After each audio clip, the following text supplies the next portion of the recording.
It's the kid, it's the kid, it's the kid, it's the kid, it's the kid, it's the main man here, it's the double H. It's the kid, it's that dude trying to live, trying to stay alive, trying to be the best that I can be. Now, maybe you can't see this right now, but a new shirt is going to be coming soon. So, as you can see here, this is the new shirt because it just came from the printers recently, and this is the new shirt that'll be coming out. So I'll be ordering this en masse, and this is the next shirt that's going to be coming out. Hopefully for you guys to purchase because I mean doing the shop is very hard, guys. Remember, guys, I'm only one man. I have no help. So I may bring back the merch store in the summer. But what I'll be doing is shout out to Logan Mateo, who won the first competition by getting the score right for the Chelsea game and have sent his shirts over to him. So his shirt is over to him, is on its way to him right now. I posted his shirts, which was the original Football House logo shirts, and now this is the new shirts. So I will give it available for guys to buy maybe in the summer when I have time. But in the meantime, you can win it in competition. So hopefully with the new CL things to come through, I'll set up another competition. And again, whoever guesses the prediction right and so forth can win one of these shirts, man. Look at that. Look at your boy there. And you know, it's all right. Comes out in this whole thing, yes. So that's the new merch shirts that's going to be hitting your waves very soon. And you can have your chance of winning this shirt in another beautiful competition, man. So, shout out to all those guys. HH looks like a mom. Relax, man. So, shout out to all those guys in here and so forth. Peace out, stay true. Peace out, peace out. Shout out to everyone who's up in here, man. Love to everybody, man. Love to everyone, man. We're doing our thing. We're doing our thing, man. I know I don't look like a mom, okay? I not look like a mom. So we're gonna try and do the best that we can do, man. We're gonna take in some questions, man. Guys, we got some good questions. This is Friday night. This is your chance to send in your questions. And yeah, I remember I was not able to take everybody's questions. You know, I got sent about 10, 11, or 12, and then I picked about maybe 4 or 5 of those that were able to really pop off, you know. So I just thought I thought the best questions that would perhaps do the whole thing. And guys, look, it's been a huge day. Like guys, I'm not a formal merchant, okay? I'm like, oh, this is a Q&A, blah blah. For the whole of today, I have been thinking about that CL draw. I've been thinking about FC Porto. I've been thinking about Bayern Munich, PSG. And literally, I said to myself, because I was in the shower, I was like, man, I want these matches to happen tomorrow. That's a really great draw. But the thing that pisses me off is the fact that your boys have to put these freaking things on the same night, man, which really, really pisses me off, man. But it is what it is, man. But it is a great draw. I mean, in terms of entertainment, in terms of content crack, in terms of hashtag football is trying to live, we cannot wish for a better draw than the one that we had, man. And I, for one, I can't wait. I'm nervous because I do fear FC Porto, but I cannot wait. But guys, you know what it is, man. Like that vid, hit that subscribe button, hit the subscribe button, and let us go away and let us hit ourselves with the questions, man. So, all right, let's see what we have here. Okay, let's hit with this one, man. So, oh, here he is. From Infinity Stones is next to you. Shouts to Infinity Stones, who sent me about 4 questions. So Infinity Stones, and I picked just one out of the 4 or 5 questions that you sent me, bro. Thank you for sending me this question. If you are forced to predict the outcome of the UCL this season, how would it go? The quarterfinals, semifinals, and the winners of the final. As I said on the stream, the only one that I'm certain of, the only one that I'm fully certain of is the Man City tie. I believe that City get the dub, so City will beat Dortmund. Bayern PSG, I have no idea how that's gonna go. If PSG don't have Neymar, which is likely, Bayern will beat PSG. So let's just say that Neymar F's up and doesn't appear. Bayern will beat PSG, so Bayern will now play Man City in the semis. Liverpool and Real Madrid, that can go either way. But something tells me Liverpool might edge Real Madrid. So Liverpool are in the semis. And you know what? Something tells me that even if they should, something tells me that FC Porto will beat Chelsea. So you have Liverpool FC Porto, City against Bayern Munich. And then I believe that City will beat Bayern. Liverpool will beat FC Porto. And you will have a Man City Liverpool Champions League final. And guys, I believe Man City will win that final. So Infinity Stones, that, my friends, is my prediction for how I think those things are going to go. So Man City will end up being Champions League winners, man. Thank you for the question there, Infinity Stones. Thank you for the question there, big man. Thank you so much. Thank you so much. All right, what else are we doing? Okay, let's ride with this one. Let's ride with this one. Okay, cool. Let's go on that. So from Matthew B. Thank you for the question, Matthew B. If Chelsea beats Porto, who would you want in the semis, Madrid or Liverpool? Which is harder to beat in your opinion? And two, is this Neymar's last chance to say what's up? Because it's been 4 to 5 years since he's won something major. What's Neymar's age? And then I will get to that. I'll do your questions in order, but I want to just see what Neymar's age is. Neymar age. He's 29. And oh wow, okay, so he's going to be 30 next year. He's running low. So if Chelsea plays Porto, it's a massive. I would rather play Madrid. Liverpool, no Chelsea. Chelsea, no Liverpool, but Liverpool, no Chelsea. I'd rather go into an opponent that you may not know, but that opponent doesn't know you as well. And also, I don't believe Chelsea have ever played Real Madrid in a Champions League. So I think it would be a great opportunity for Chelsea to face Real Madrid in the Champions League. And I think, what's a great privilege to face a team like a Real Madrid in a CL semi. So that is the team that I would prefer to face in the semi. Which is harder to beat in your opinion? Real will be harder to beat. Liverpool, you just don't know. I think the thing with Liverpool is that you don't know what Liverpool could turn up. Could it be the Liverpool who are on form and can beat you or not? Real Madrid will always be Real Madrid, specifically in the CL. So I just think that Real Madrid would be a harder team to beat. Because when you think about harder, you're thinking about the defense. I think breaking down a Varane, Ramos, Mendy, and now with Carvajal defense coming back, I think would be a lot harder than breaking down a Robertson, Trent, Phillips, and Kabak. Kabak riding Shao Kahn, the defense, in my opinion. But I wouldn't want to face Liverpool personally. Is this Neymar's last chance to say what's up? Because it's been 4 to 5 years since he's won something. It could be. It could definitely be his last chance, man. He's 29. He's going to be 30 next year. I think if he doesn't say what's up in this CL,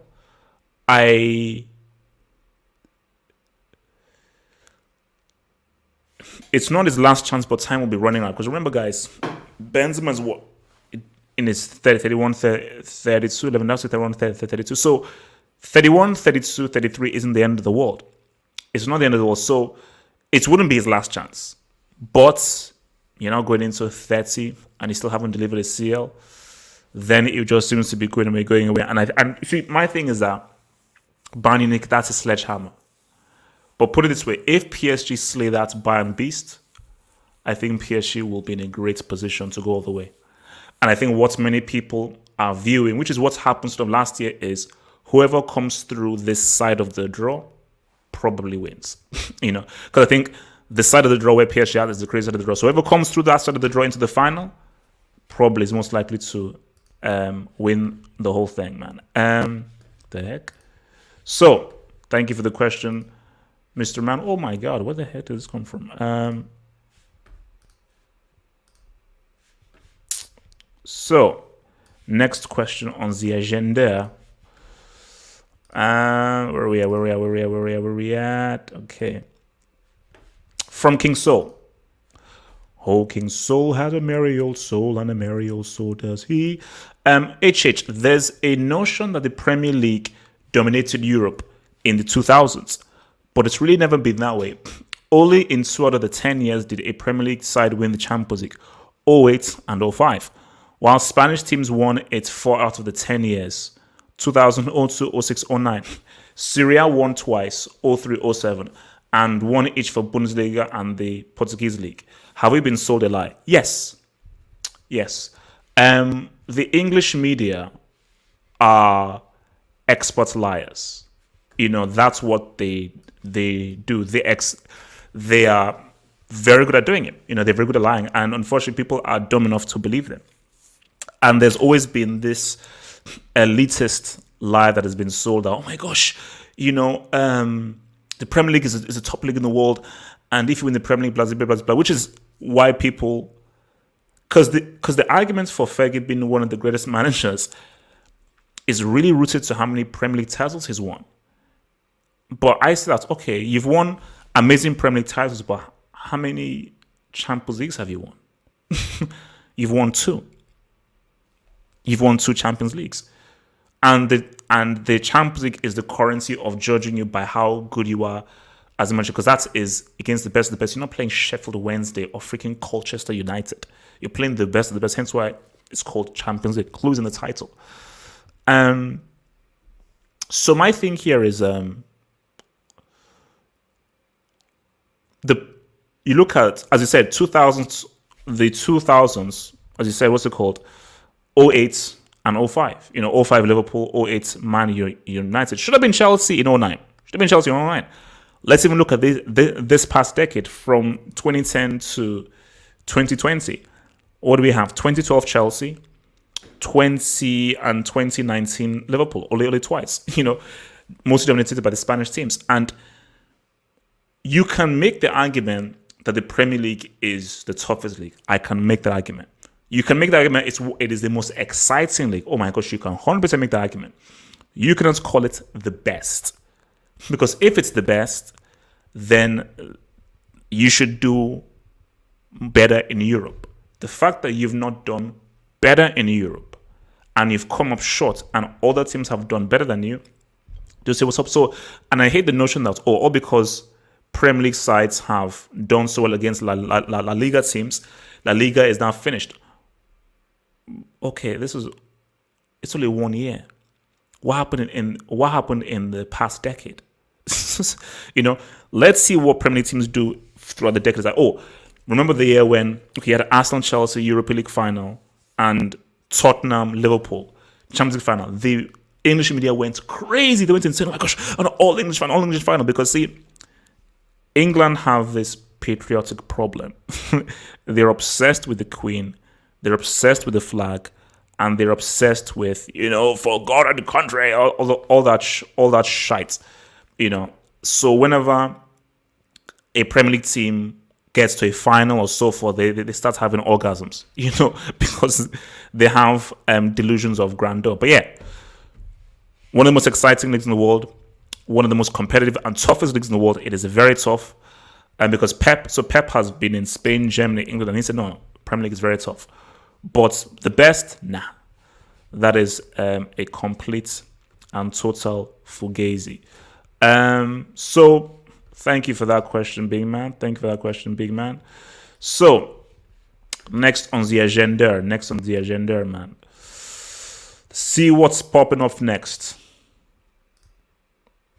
From Arpon Das, who says, thank you for the question, Arpon Das. HH, who do you think would be the ideal replacement for Diego Simeone at Atletico Madrid? So I like this. So I gave myself some time to think when he got me this, So, and I landed on 2 names. So before I give those 2 names, Simeone should step down or be sacked. Atletico are stagnant and they're not moving forward, and they will not move forward. I think Simeone has shown himself that I will not change in my ways. I may shift a little, but I'm not changing in my ways. And he is stifling one of the most exciting talents in the world called João Felix. This is the half of football hot, and I feel that it is my duty. Wait, hold up one second. And I feel that it is my duty as the protector for all things good in football that the best players live up to their potential, because I'm about the kids. I'm about, well, pause. I'm about making sure that the kids fulfill their full potential. And Felix will not fulfill that under Simeone's very pragmatic tactics, The performance against Chelsea was a disgrace. Ideal replacement. I'm going to give you one name. Sarri. Maurizio Sarri. I think in Maurizio Sarri, you will see a guy who has a completely, totally different philosophy from Simeone. You will have a guy who will get the very best out of a Carrasco, a Felix, a Saul, and so forth. A guy who will perhaps bring in some players, and he may actually improve Lemar. Because people forget, look at what Sarri did to Mertens. He took Mertens from being just a standard average midfielder to a high goal-scoring attacker. So he has the ability to improve players. And for me, he expanded Kante's game. He improved Kante, in my view. Like, he took Kante's football to the next level and made him do a lot more, specifically in the final third. So he expanded his game and what he was able to do. So I do feel that the ideal replacement for Homeboy would be a Maurizio Sarri. Because what Atletico need is a complete revamp, complete rejig, complete rethink, and a total restructure of themselves. Because I just think that Ferguson, not only did he always keep winning, but he always reinvented himself and reinvented the team. They had the same general aesthetic or so forth. But in those 20 years, he destroyed and rebuilt. Destroyed and rebuilt.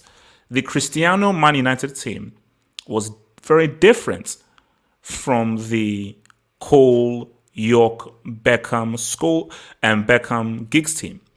That team was totally different from the Van Nistelrooy team. So it's totally different from the Van Persie team with Rooney. So Ferguson had different iterations. I think for Simeone, how different is this team's approach to the 2014 team? And how different have they been from when he started and took over to where they are now? So and for me, I just feel that for players, they would benefit from a new voice, new training methods, new ideas, new instructions, and a new way of approaching the game. Because I just think if they keep staying with the same way of playing, it's only going to hurt Atletico Madrid and it's not going to help them. So, Arpon DS, man, thank you for that question. Big man, thank you for that questiones. Thank you for that questiones, man. All right. What's next on this agenda? Yeah.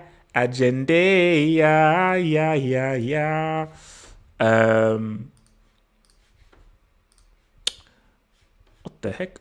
So, from Eric Olsen.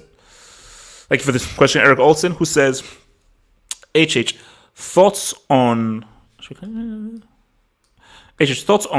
so many people celebrating things going bad for Uncle Mo. Why is Uncle Mo so hated? Like, so many people are enjoying seeing him fail. Why do you think people are enjoying Uncle Mo fail?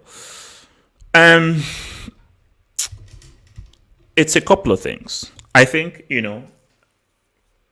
people generally don't like arrogant people. And I think that with the way that Mourinho carries himself and so forth, that comes what people say to me. But, sometimes arrogance, people can like arrogance. Cristiano is arrogant. Ibrahimovic is arrogant. Some people may have said Henry was a bit arrogant. Cantona was arrogant. But these guys were still loved. Despite their arrogance. I think I already said, Ibrahimovic is arrogant, but they're still loved. Pep, to a degree, can be arrogant. He's still loved. But I think the main thing is it's a mixture of his character and his philosophy. For example, you could put the same blame on Mourinho that you put on a Simeone in terms of, okay, man, you're so defensive, you're so negative, you don't want to come out, you don't want to play football and so forth. But the reason why Simeone doesn't get as much hate is because he doesn't talk as much. He doesn't put himself out there as much, you know.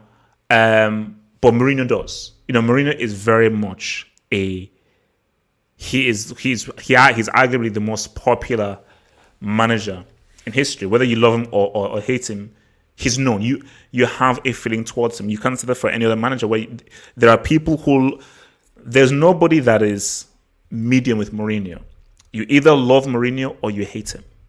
There is no midpoint. There's no, it's fine. No, you have a strong reaction to him. Like my mom loves Mourinho. You know, my mom's like, yeah, man, I really like this Mourinho guy. So my mom loves. So everybody, the fact that my mom even knows who Mourinho is shows you his reach. So I do feel that there is no enjoyment in seeing Simeone fail because he hasn't said anything. So he's not putting himself out there. Like you're most likely into Muhammad Ali. Like back in the day, see, it's so easy saying, "Oh my gosh, Muhammad Ali, he's the greatest," all that kind of stuff. But back in the day, people hated Muhammad Ali because he was arrogant, and people wanted him to fail because he was so boastful and so arrogant. People were like, man, I can't wait him to fail. Floyd Mayweather. There are people who despise and hate Mayweather, and people stupidly bet money on freaking Conor McGregor, a UFC fighter, to beat Floyd Mayweather because Mayweather is so arrogant and so boastful that guys are like, man, I can't wait for this. So people were pleading and hoping for him to do it, but he never did, which made it even worse because he never got beat. So for Mourinho, I just think that, you know, there is this desire in society to see kind of like arrogant people fall and arrogant people fail, you know. People love to see the fall of arrogant people, you know, and you know that's the idea there. But I do think that it's a bit harsh. I would say I just think it's a bit harsh how much pleasure people are taking in what's happening with him at Tottenham. Because I'm like, if Mourinho is not in football is a worse place. Because he is box office, he's interesting, you know. And I mean, we'll discuss it more on Saturday in the Hangouts.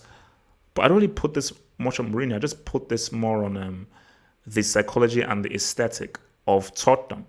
And I do think that, specifically with what Loris was saying, there needs to be a total revamp at Tottenham, big time, man. So, is it really Mourinho or is it more the Tottenham or what Levy has built there?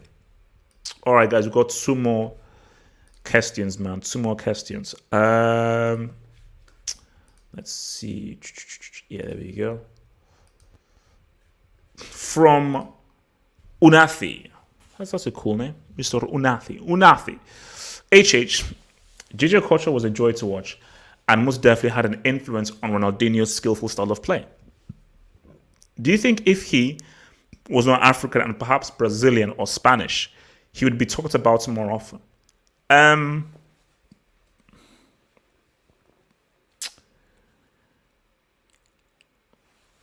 I think if you're a football guy and you're really, really into football and you know football in a kind of deep way, you realize how much of a big deal Okocha is. Anybody that knows football, specifically if you're watching football in the 90s, everyone knows that, man, Okocha this guy was crazy because all the stuff that he did was insane. Playing for Nigeria isn't Brazil, it isn't Italy, it isn't Spain, so they're never really going to be able to have those World Cups and so forth.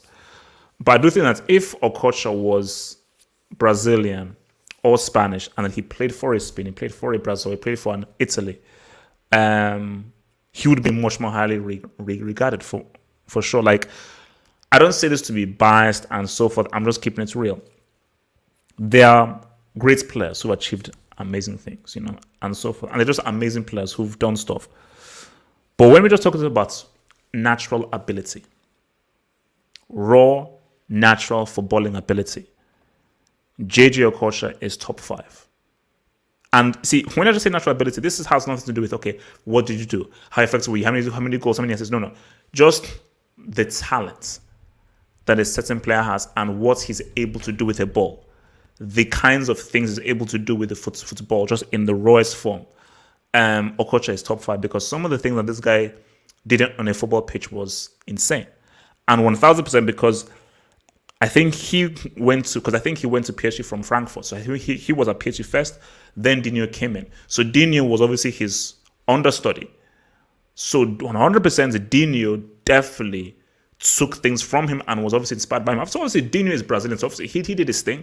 But 100%, man, Dino definitely was inspired by what Okocha did. So I think if you're a real football aficionado, you know what Okocha was. It's just like how guys, you know what Mendieta was. You know, again, he may not be a household name, but people who know, you know what Mendieta was.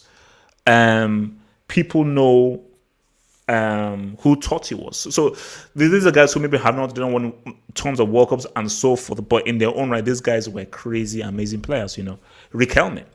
You know, anybody that saw Riquelme play that, no, damn, like he may not have won stuff or achieved or won many trophies, but just as a player, this guy really was able to say what's up. So yeah, thank you for that, Mr. Unafi. Thank you for that, Mr. Unafi. So next up on the agenda. There we go. From Sergio Contrao. Thank you for this, Mr. Mod. HH, if you were Zidane, would you focus more on the CL since there's a clear and favorable pathway of focus on the league?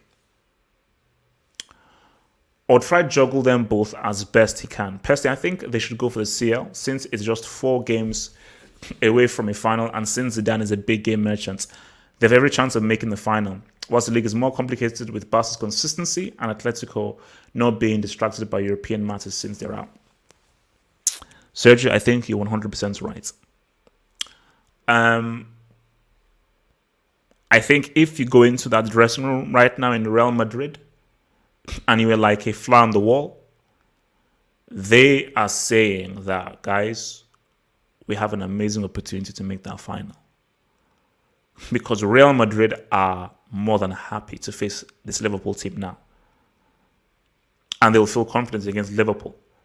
And Real Madrid will be like, Chelsea or FC Porto, 100%. Because in their minds, Real Madrid are thinking that if we just get ourselves in that final where Ramos, Varane, Carvajal, Casemiro, Cruz, Modric, Benzema, we've done this 4 times. As in, we've been to this in this situation 4 times and we've been successful 4 times. So they're just thinking, just get us in. So that's the issue. See, that's why I said when I saw that draw, take Real Madrid out before the final. So they could lose Liverpool, boom. Or they could lose to Chelsea or FC Porto, boom. Real Madrid make that final. They know that we have a chance. Because never ever underestimate the experience of people who are in a final. People say, oh my gosh, what about they don't have a Cristiano? What did Cristiano do in 2014? What did Cristiano do in 2018? You know. So those are 2 finals where Cristiano didn't really have much of an effect on the result, and they won. So the league is a bit tricky. The league is a bit tricky. Like, you should still try and go for it, but that's a bit tricky because, you know, it's Barca are now in really good form now, and you have to hope. Yeah, all you can do is just win your games, and you just have to hope that either Atletico or Barcelona drop points. But I think, see, if Real Madrid were drawn on the other side of the draw, let's say Real were drawn with Bayern Munich or drawn with Man City, then it's a bit tricky, you know. Then it's like, okay, let's just try and juggle both. But Real Madrid are on, I think, the more favorable side of the draw. I wouldn't say easy, the more favorable side of the draw. and Real Madrid can see a clear pathway to the final. Because Madrid can feel, as long as they have a full strength team and they have Benzema, they can beat Liverpool, they can beat Chelsea or FC Porto. And when you're in a final, bro, it doesn't matter who you face in the final. It's anyone's game. It's anyone. That's the thing. See, a final, it's anyone's pie. So for 100%, I do feel like they should focus and put their focus on getting that CL Champions League, man. So guys, man, it's time for me to take your beautiful, amazing questions from the live chat. Remember, guys, follow me on Twitter right there. What was it? Yeah, follow me on Twitter right there. What's this? There we go. Yeah, there we go. Follow me right there on Twitter at HalfOpot. I Twitter, I post stuff. I try and say a few stuff, man. So guys, send in questions to the live chat. Send in those questions on your live chat. Send in those questions on the live chat. I will do my best to answer as many questions as possible.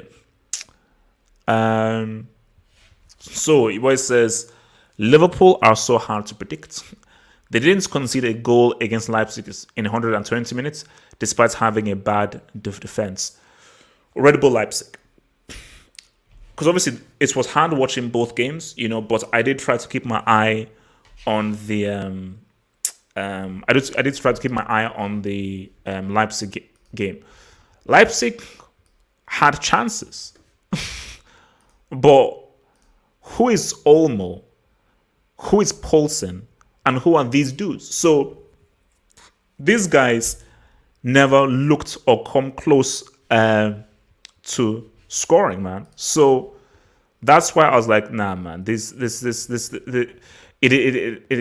ain't it, bro. It ain't it.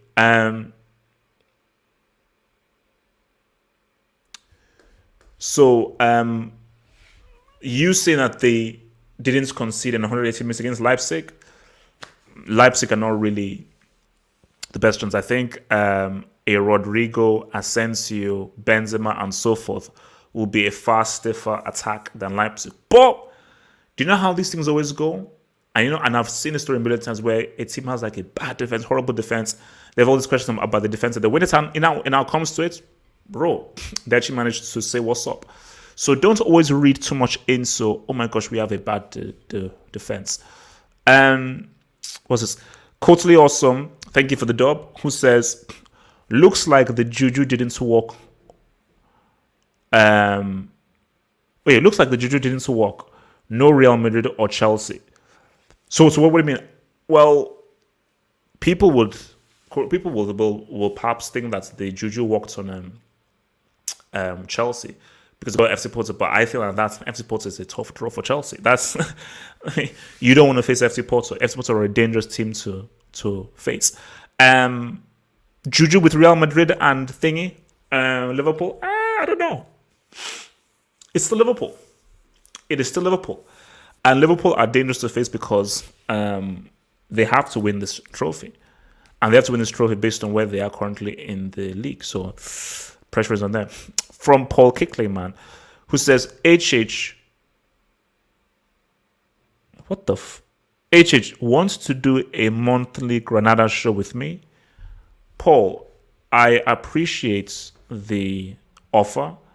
And with all due respect to Granada, hell to the freaking no, do I want to do a freaking thing with you? Yes, there's some question to you. Okay, let's see what you've said, Mr. Yasser Said, man. Let's see what you've said, man. All right, let's see. So what did the Yasser Said send me, man? All right, from Mr. Yasser Said, who said, HH, one of the best matches I ever watched was the 2015 round of 16 second leg match, Chelsea versus PSG. I think I remember this one. PSG was down to 10 men and Zlatan was sent off. The game ended 2-2. Can you dissect the game and what was your emotions with each event and overall feeling of that match? Thank you. Wow, so that's back in 2015, man. Actually, let me even pull up what happened in 2015. Because I want to just get myself familiar with what happened during that season. And so for 2015 Champions League, 2014-2015 Champions League, round of 16. Oh wow. See, oh yeah, it was after extra time. After extra time. After extra time.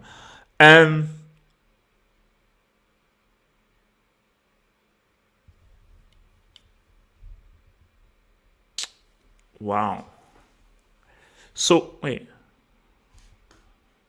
So 1-1. So okay, so it was 1-1 in the first leg, and in the second leg it was 2-2. Yeah, I mean for me, I think look, man, it was it was a wild game. I think when oh, this was the game. I think this was the game where Silva scored that header, and it was the game where John Terry found himself marking Cahill. So John Terry the ball came through, and John Terry was holding a dude, and John Terry was just like, how can he mark? So John Terry was marking his own man. So as he was marking his own man, I was like, hey, what? Because obviously, because Hazard scored the penalty in the 96th minute. So he scored the penalty like a boom, bet. It's all right. But then when now Thiago Silva said what's up, is like, damn it. Because yeah, so PSG obviously went through because it was 1-1 in the first leg in Paris, and it was 2-2 in the second leg at Stamford Bridge. So obviously Paris Saint-Germain scored those two away goals and they went through. So yeah, that was wild, man. And look, man, I think my emotions there, I never really had confidence in our 2015 Chelsea team. I never did. And I think, you always say to yourselves that,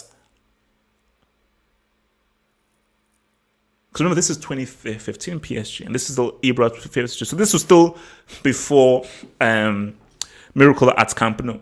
So as annoying as it was to lose, specifically the fact that you lost to a 10-man team, and you allowed two defenders to score.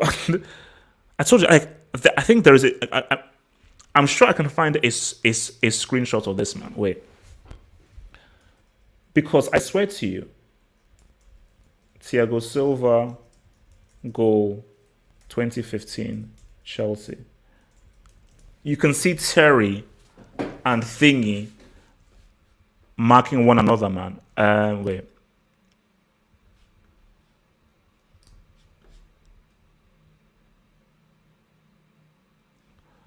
Okay, see, yeah, there's not a good shot there. Actually, I think,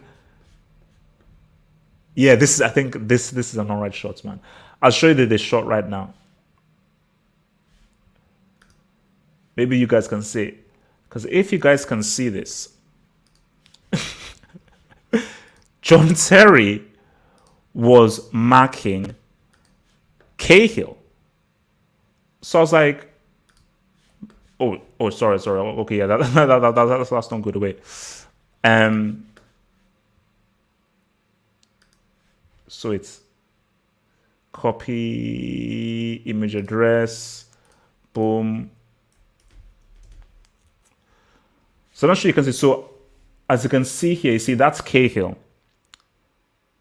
And I think maybe Terry was there, but there was just a thing where like they combined. Was it this game? There was a game in which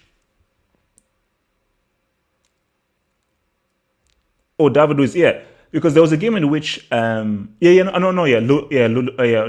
scored, yeah, because yeah, I don't know whether it was this goal, but there was a game in which Terry was holding on to Cahill. I was like, wait.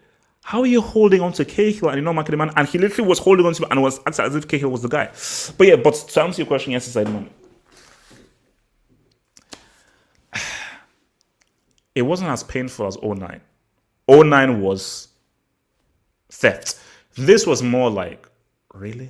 This is more really, because 09 was like, oh no, this team can win this thing. So here, I never felt as if this team could really win the whole thing, But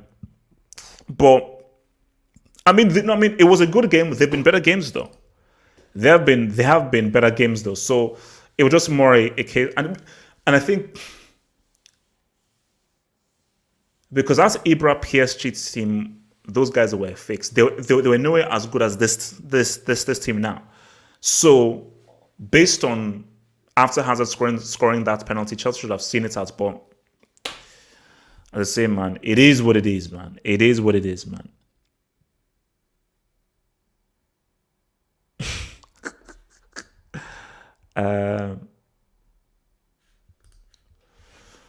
H, do you think Pep can win something with his sports squad? No. 100%. And I think basically Pep has already admitted this because Pep has said that he needs players. And he is very reliant on specific players for a system to go through. What is Pep going to do with Sissoko, Højbjerg, Ndombele, and so forth?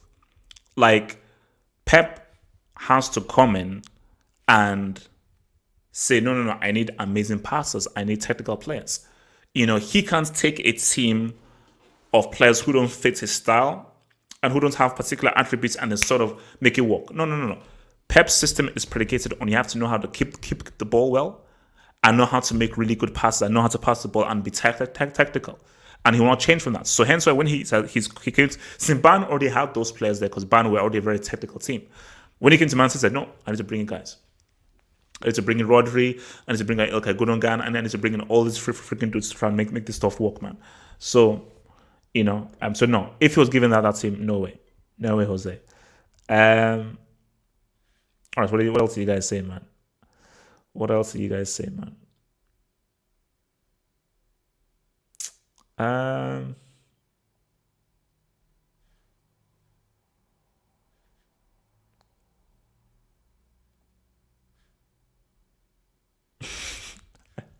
What is it? You need a lens roller for the t-shirt on your head. It's not a t-shirt, man. Okay, it's like basically it's a snood. You know, look, see, it's a snood. So I don't know what you can see here. It's you see now if I do this, now it feels like if like I'm wearing like a necktie, but like it's a snood because it gets super cold in England, which you will know. So I do it to protect my face, my neck, and so forth. Are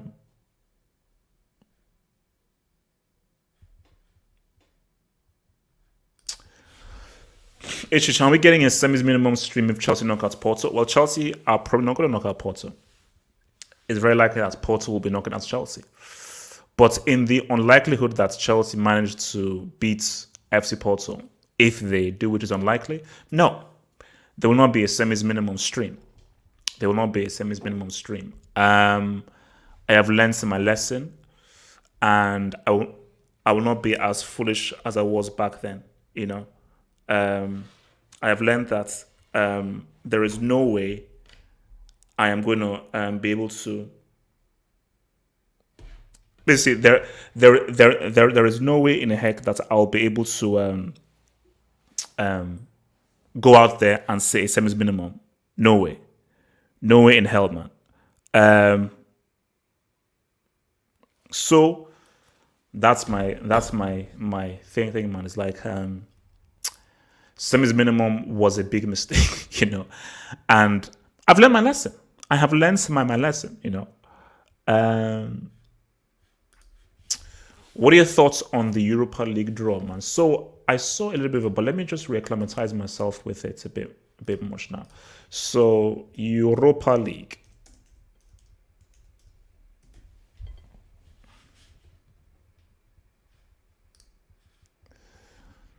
Let's see.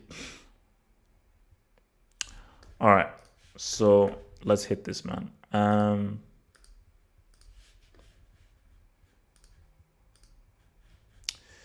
Europa League. So Arsenal, Slavia Prague.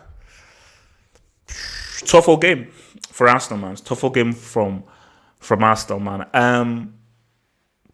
Arsenal should, but Arsenal should be very wary. Granada, Man United, again, that's another tough game. Because, see, this ends good old Granada. This is like the Granada of all. This Granada actually know how to play and actually should be a lot more respectful. So, but United should say what's up because just like the Milan game, United have to be sharp shooters. And United, once you just have those individual difference makers, you'll always be able to say what's up. Ajax Roma, that's a great tie.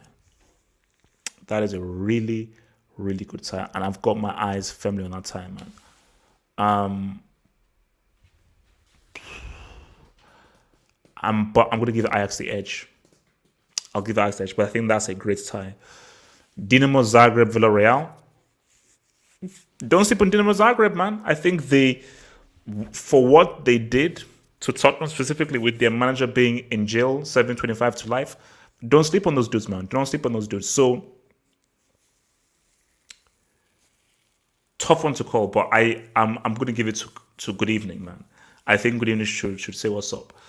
But I'm looking at these guys as a whole, United are the favorites. Pogba, Cavani, Rashford, so forth. They have individuals, and United are looking at that field. And is there any team here that United can't beat? Is there anything that they should be feared? Because remember, last year you had Inter Milan and you had Sevilla, who are it's them. So you don't have those guys in here. So really, for United, they should win this. They should win this. And if they don't win this, that means they have royally flopped. They've royally flopped if they don't win it. All right, man. What else you guys saying, man? What are you guys saying, man?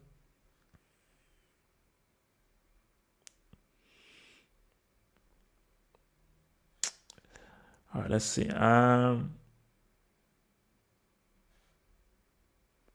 But United should do anything, man. Yeah, Kosi Awesome. I think yeah, I read your super chat. Hey.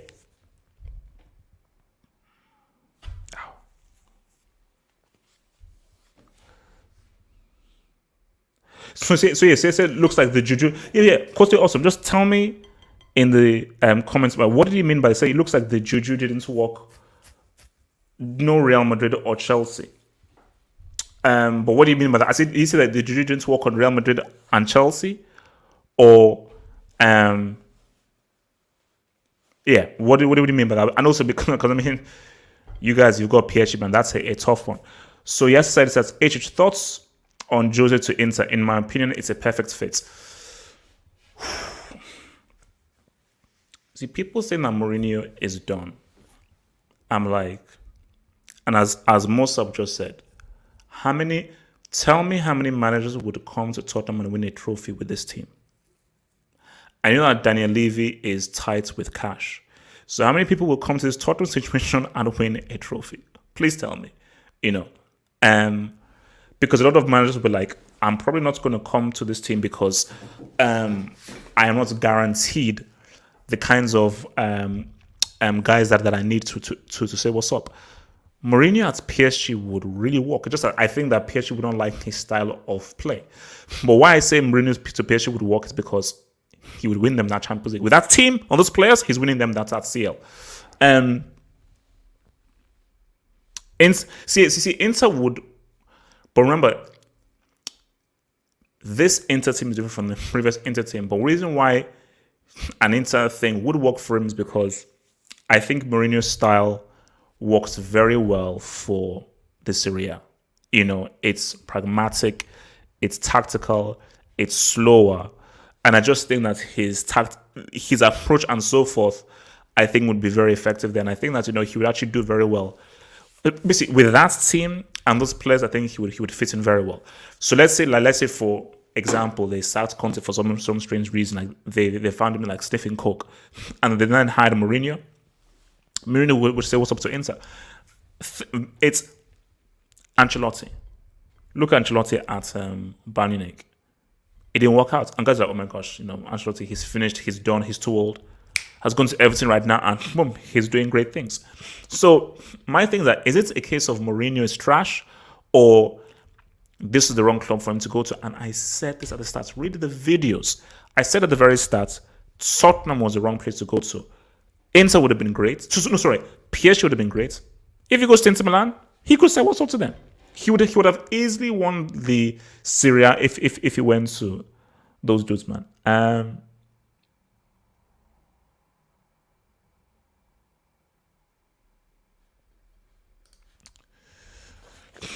Do you think PSG fans should be worried about the fact that Poch lost 7-2 against Bayern in 2019? And do you think that Poch will be scared of them? No. No, not at all, because different team. Tottenham didn't have Neymar, they didn't have Mbappe, they didn't have Marco, and they didn't have Marquinhos and Kimpembe in defense. Oh, and by the way, they didn't have Keylor Navas. They had one of the most overrated goalkeepers of they had the most overrated goalkeeper of all time, Hugo Lloris. So no, shouldn't be worried at all. Completely different team, different players, different mentality, and Poch will not be scared. Well, he will not be scared at all, because Poch will know that, man. Because I think, Poch will be slightly worried if he goes into that game without Neymar. If he goes into that game with a full strength team with Neymar, Poch will feel very, very confident. He will, because he knows that, boom, you'll prepare, I'll prepare, and I am preparing with a Neymar at my disposal, with a Marco in midfield, with that defense, and with Navas as a keeper. So he will feel. Poch did not feel confident when Tottenham faced Bayern. Of course, because that, right, this is Bayern. I know what this team can do. But he'll feel a lot more confident with PSG. And the expectations are different, Tottenham, you're not expected to win the Champions League. PSG, you are expected to win that freaking trophy.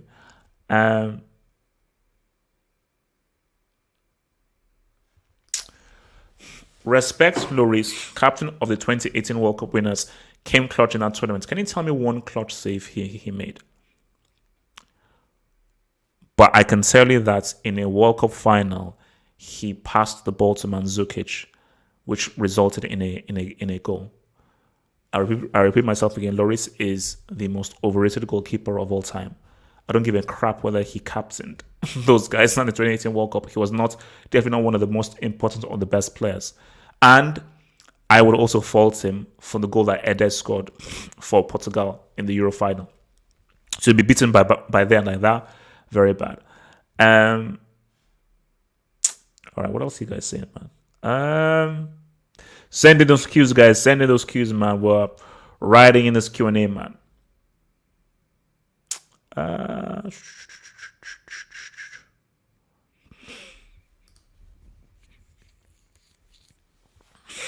Assuming Neymar isn't fit for the first leg versus Bayern, what will the score be in the first leg? Now, is the first leg home or away? That's the first thing to note. Actually, no. That still matters, man. It still matters. So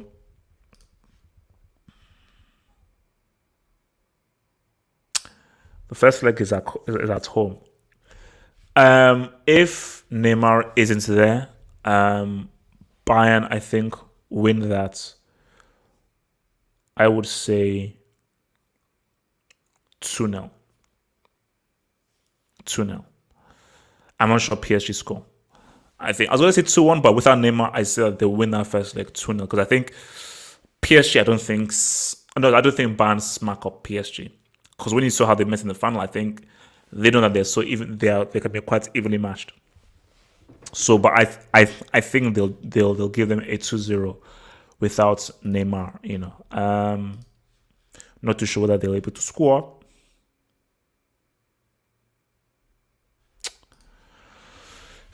Name 3 rules in football which you would change. The offside rule. Make it to give more so like it's like I would do it where like either more of your body can be given can be sort of offside, because I think it is stupid that you are offside if your pubic hair is on the wrong side. I think that is completely and utterly stupid. So more breathing room with regards to the offside rule. Bring back the golden goal. Screw extra time. I don't like extra time. Through 90 minutes, I don't know if you have won. You're pussy. Bring back. So basically, completely ban extra time. Extra time is completely banned forever, and forever for more. It's golden goal. And third rule,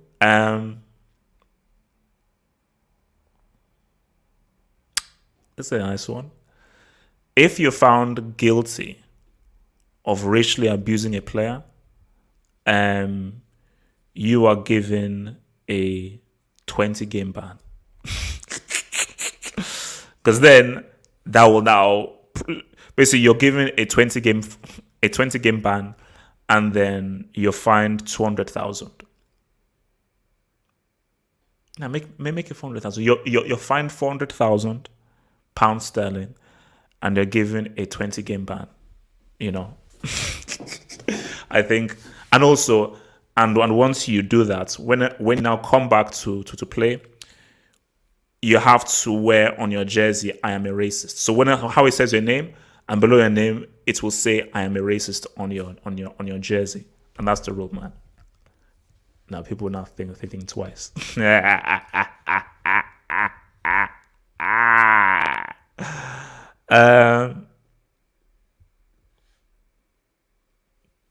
So, but that's the key thing, man. But yeah, like I hate extra time, man. Because the reason why I love the golden goal is because it keeps people on their toes. It's the reason why I love the away goal rule. The away goal rule is, bro, anybody who scores, you're screwed. So it just keeps. I love it where it keeps teams on their toes, and I love a situation where teams don't have to attack. You see, extra time forces teams to sit back, and it promotes teams to be boring. Because they're like, well, even if we score, let's just take this down to extra to thingy. But once you have golden goal, it's like whenever you play football, how many times have you played football for ages and then like it's getting dark? And guys say, all right, guys, next goal wins. Next goal wins. And once you now say next goal wins, the game suddenly becomes far more exciting. So once you now bring in golden goal, everyone wants to be a hero. Everyone wants to be a hero. So teams will be like, put it this way: if you're a team, would you rather go into the lottery of penalties or find a way of getting that ball inside and know that once we score, it's over? You know that we score and then we now have to play mono. All we need to do is just put that ball in that net and we've won. Golden goal is beautiful.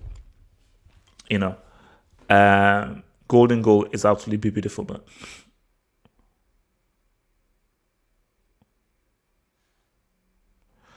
man.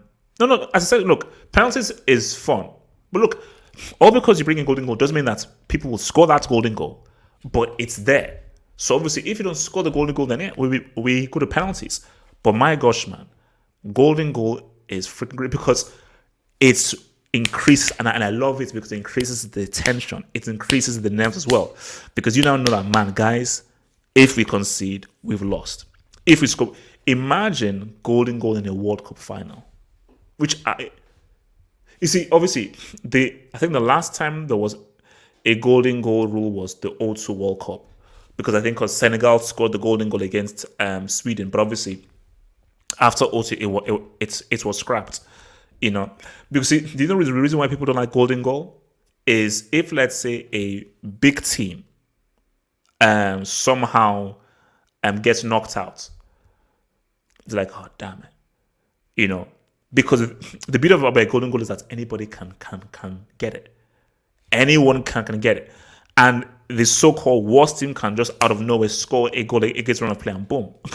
They've beaten that so-called better team, man. So. Do you think left-footed players are more gifted, or do we just become deceived thinking left-footed players are better than they are given how left-footed player they are? See, for me, I think it's something to do with our brain. you know, because for instance, whenever, for instance, I'm left, it's weird. I write with my right hand. I do most things with my right hand, but I actually eat with my left hand. So I am left-handed whenever I eat, and I'm left-handed whenever I brush my teeth, you know. And I think this is the thing though. I think that right-footed players, there is a bit more mobility and movement with your foot. But I think left-footed guys, I think it's because whenever you see a left-footed player, they are very left-footed, and a lot of left-footed players can't actually use their right foot. So I think that's the thing. If you're right-footed, you can use your left foot, but in a very basic sense. So if you're in a tough spot, you can be look at Lamela and Robin. If Lamela and Robin, they're in a situation where, bro, you have to use your right foot, they will still turn, twist their body and still use their left foot. So I think left-footed guys, why it feels strange watch them is because in every given situation, they will always find a way to get themselves using their left foot. But for right-footed players, even if they're in a tough spot, they'll just use their left foot to get out of that tough spot. So that's the kind of issue there. But I don't think, because trust me, there are trash left-footed players. So not all left-footed players are ballers, and not all left-footed players can play. But I think if you're left-footed, you are very reliant on that foot. You're very reliant upon it, and really do you ever use your other foot, which is why you have to give those guys credit, because if, let's say, I'm a defender and I know this guy only uses his foot, then there are only so many moves he can do. Then I know that if so you're saying that he can only use his left foot, then I know where he's going to go. Then I know where he can't go, and then I know how he's going to move.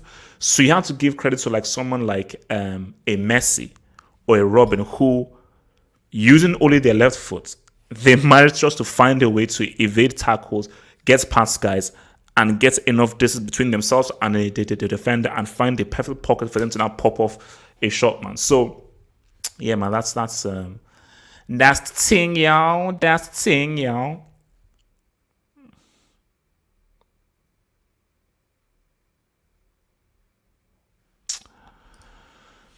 I feel like PSG will go through, because I feel like Man City versus Bayern in the semis would be too good to be true. Um, but why? First of all, why do you think it would be too good to be true? That's the first thing. And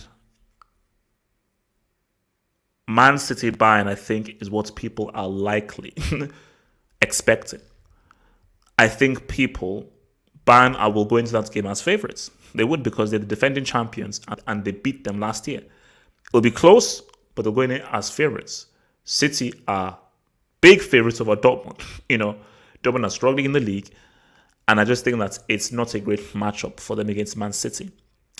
So City Bayern, I think it's the semi-final that a lot of people would perhaps be expecting. So I mean, it's going to either be City Bayern or City PSG. But the likelihood, if you're taking the best, it is a higher likelihood, just slightly, but higher likelihood that it is City Bayern rather than City PSG. Personally speaking, bruv. Mr. Ben, my Niger bro, Mr. Ben, man, Ben 10, Mr. Ben 10. HH quiz, pick one. Pep bottles the league this season, and Hazard never plays football again. Or Pep wins the quadruple, and Hazard wins the Ballon d'Or next year by smashing Cristiano.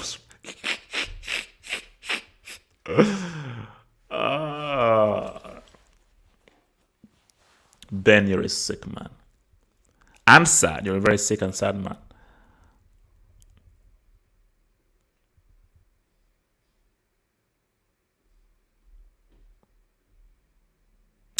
You have to give me more with the Hazard thing, man.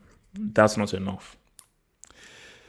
If you said to me that Hazard returns, leads Belgium to the Euros, leads Real Madrid to the Champions League, and leads Belgium to the World Cup, then I'll give you the Pep quadruple. That's not a good trade-off. So those are my conditions. I will begrudgingly accept the Pep quadruple if you give me Hazard wins the Champions League for Real Madrid. He wins the World Cup as well for Belgium, and then he then also wins the Ballon d'Or, and also as well he breaks Cristiano's record of most goals in a Champions League campaign. Then, only then, I'll give you the Pep quadruple, bro. So those are my conditions. From Yasir Said, thank you for the dub. Thank you for the dub, Yasir Said. Your patronage is very much appreciated. HH, is this the second time Bayern and Man City are both on the same side? Bayern, Pep has never went past the quarterfinal in his entire time at City. Think about it. That's crazy. Because I thought that they were in the semis. No, sorry. So they weren't in the semis against Monaco because Monaco played Juve in the semis. And of course, Liverpool played. They got knocked out by Liverpool. Liverpool played Roma in the semis. They got knocked out by Tottenham. Tottenham played Ajax in the semis. And of course, knocked out by Lyon. Lyon played Bayern in the semis. So I think this is the second time because last year, if they had beaten Lyon, they would have faced Bayern in those semis. I will be, as much as I enjoy those left streams, and bro, I love and adore those left streams. If Pep gets knocked out by Dortmund, I don't think I'd even have the strength to clown him. I wouldn't even. It's like, what then do you say? Bro? Are you freaking kidding me? Like, in all these years, you can't even make it. You should make it final. You can't even make it to a semi in 5 years, bro. Five, you can't make it to a semi, bro. Oh wow. So yeah, man. And my thing is that if they go past Dortmund, they have to face Bayern. But man, Pep, like, he wouldn't dare. Pep wouldn't dare. Pep would not dare screwing up like this. No way, Jose. He wouldn't freaking dare. Because that's, for me, like, then you are literally taking the freaking piss that you get knocked out of the quarterfinals again. Nah.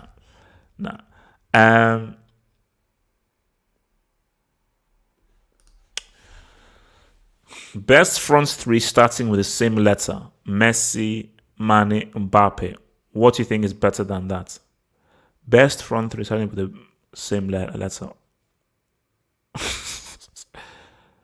Ronaldo, the real Ronaldo, Rivaldo, Ronaldinho. Or I can give you Ronaldo, Romario, Ronaldinho. Or Ronaldo, Rivaldo, Ronaldinho.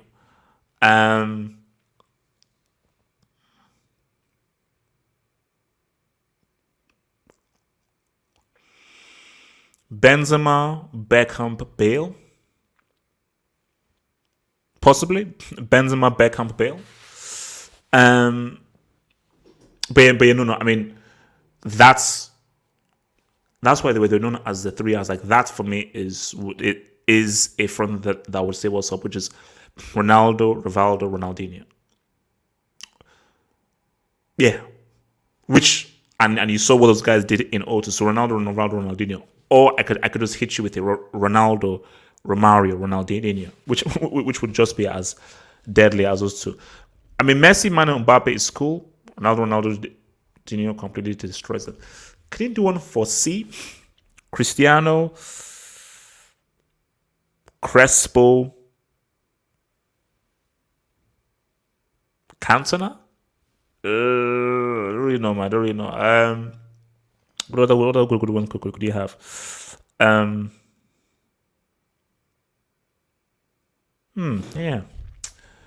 Yeah, I think that's actually one to really think about, like, what letters can actually work with those, man.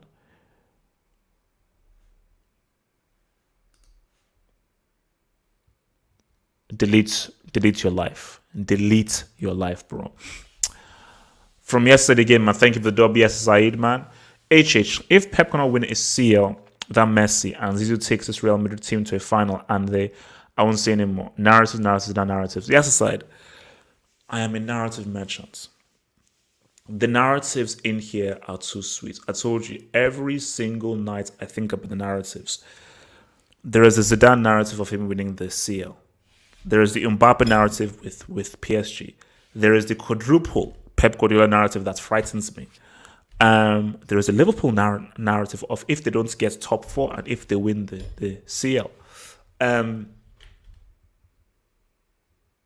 There's the Bayern Munich narrative of them defending their title, and in what manner do they defend their title. Even if I think this is most unlikely, Haaland. Now, this is super unlikely. This won't happen. What if Haaland just goes beast mode and leads it upward to ACL?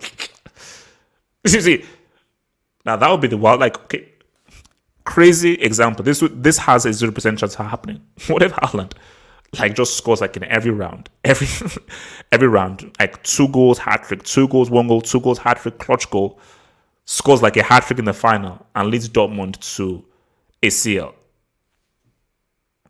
bro? Then we'd have to have a weird. See, that would be cringe.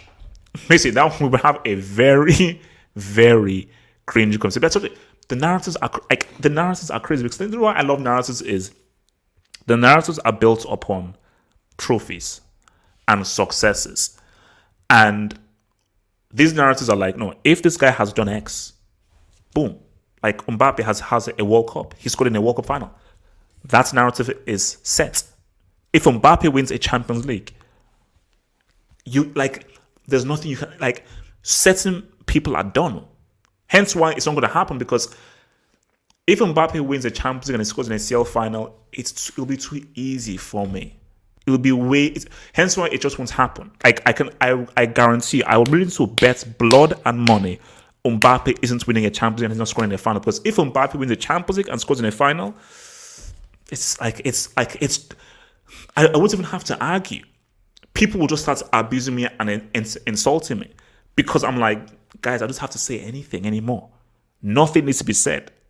Nothing needs to be said. So please, and I'm begging you, don't you dare allow Zidane to win that Champions League. He won't, because Real don't have the team. That for me is the most frightening narrative. Is the Zidane one. That is the most frightening one. Because if you let that guy touch that trophy, if just let him put a pinky on that trophy, woo!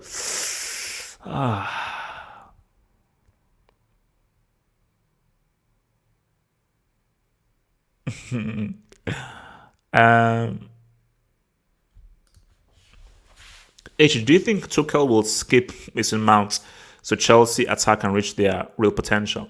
Ziyech, Havertz, Werner, Cho. It's interesting, but I think, what you find with Tuchel is, I think he loves to experiment. Hence why Tuchel is like, wow, I have options. And I think what you're going to see from Tuchel is you're not going to see a stable, consistent team. I think Tuchel is going to change the personnel based on the opposition that he faces. So it's going to be interesting to see, okay, who do I now pick when we now play FC Porto? So it's going to be up in the air. It's going to be up in the air. Like, it's not going to be set in stone. But what we saw from that game is Mason Mount isn't Chelsea's best player. Mason Mount was never Chelsea's best player. Mason Mount was performing the best. Okay, you performing the best doesn't mean that you're the best player. At a point, Vinicius was performing the best for Real Madrid during a period. Doesn't mean he was their best player, but he was just performing the best because he was the most clutch. So the issue with Chelsea was you have to try and get the best out of Havertz, the best out of Ziyech, and the best out of Cho. Because if these guys reach their best ability, these are the guys that can take Chelsea forward. If Mount is Chelsea's best performer, Chelsea aren't going anywhere. They're not going anywhere because the guy is mid. He's good, but he's mid. So it's glad that people have sort of realized that, man.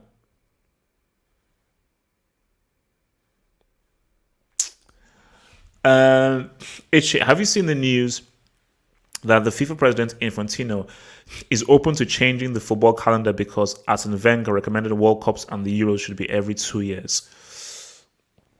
I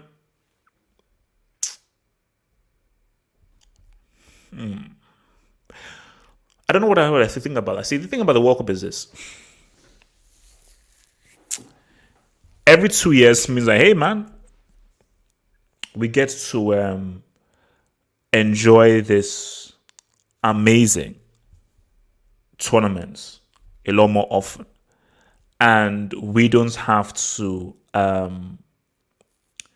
there isn't a massive gap between our enjoyments of this amazing thing called the World Cup. But there's just something special about it being so spread apart. Because it's every 4 years, it means that every time it comes around, it's that much more special. I love the Champions League. Champions League is one of my favorite competitions in the world. But there's just something special about something that occurs every 4 years than every year. Because it now means that if you mess up, you've got 4 years to wait to come back again. So it just shows that when it comes around, you cherish it that much more, and you are that much more careful. Because Champs, okay, if we mess up, it's cool. Well, we'll just be back here next year. But World Cup, if we mess up, we've got to wait a freaking 4 years to go through. Hence why, if Messi and Cristiano don't win it in 2022, it's over. Because it's unlikely that they'll be around in 2026 to say what's up. So I prefer it to be every 4 years, man. I prefer it to be every 4 years, man.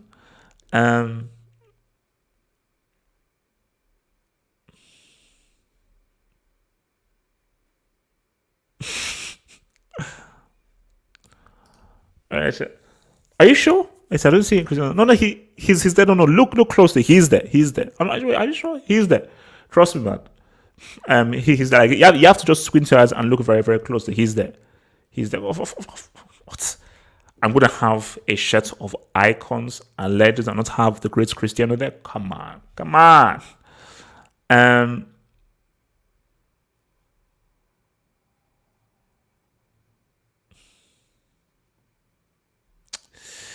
Actually, no. Yeah. See, this I don't mind. I wouldn't. I think because don't they do that with Copa America? I think Copa America is every 2 years. Euros should be every two years. That's I'm cool with. I don't know why they should make the Euros every 4 years. I think the World Cup keep the World Cup every 4 years. I think it's a lot better doing that every 4 years for the World Cup. Personally speaking, keep that every 4 years, man.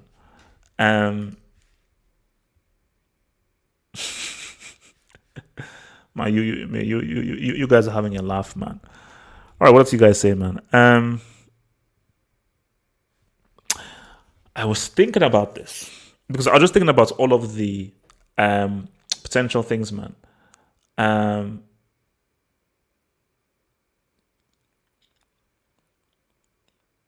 Because you could have a De Classica semi. Unlikely, because I just don't see Dortmund coming through Man City. But if Dortmund somehow come through Man City, Bayern will, and Bayern comes through thinking Bayern will bury Dortmund. One leg, two legs, three legs, four. They'll eat them for breakfast and spit them out. They will chew them up and spit them out very, very easily, bro. Very, very easily. So just keep it in a stack, man. Just keep it in a stack, man. They'll eat those guys whole, man.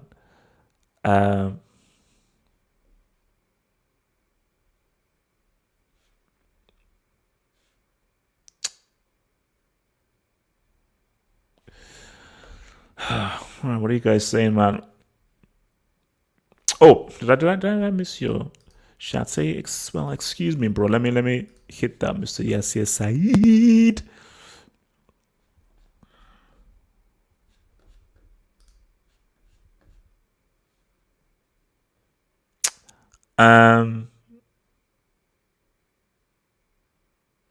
So Yes Saeed says that, and he does without Cristiano while Pep couldn't do it. Wait. So it wasn't reference to, and he does. Oh, Zidane.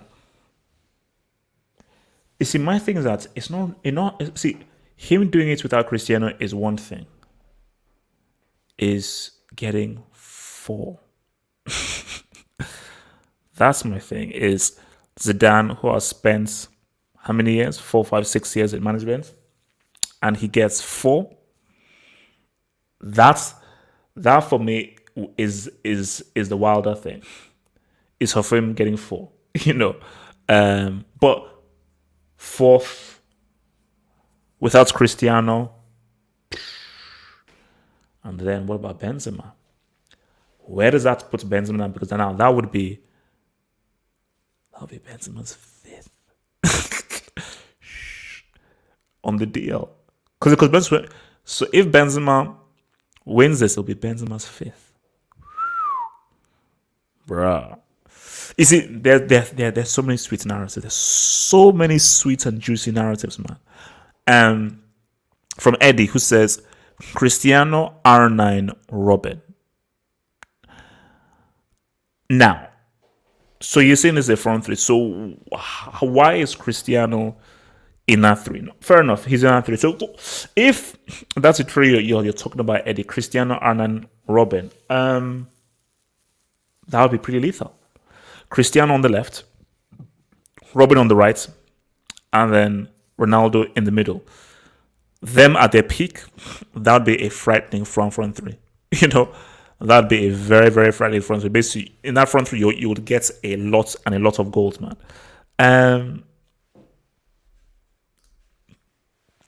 Would you say Euros is a more challenging tournament to win than the World Cup? No. Because there are lots of trash teams that you have to play in Europe, specifically in the groups. There's also some teams in Europe that these guys are mid, man, are not very good.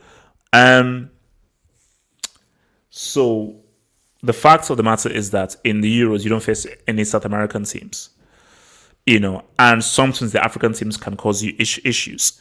African teams can cause you issues, and sometimes the Asian teams can cause you issues, but specifically no South American teams.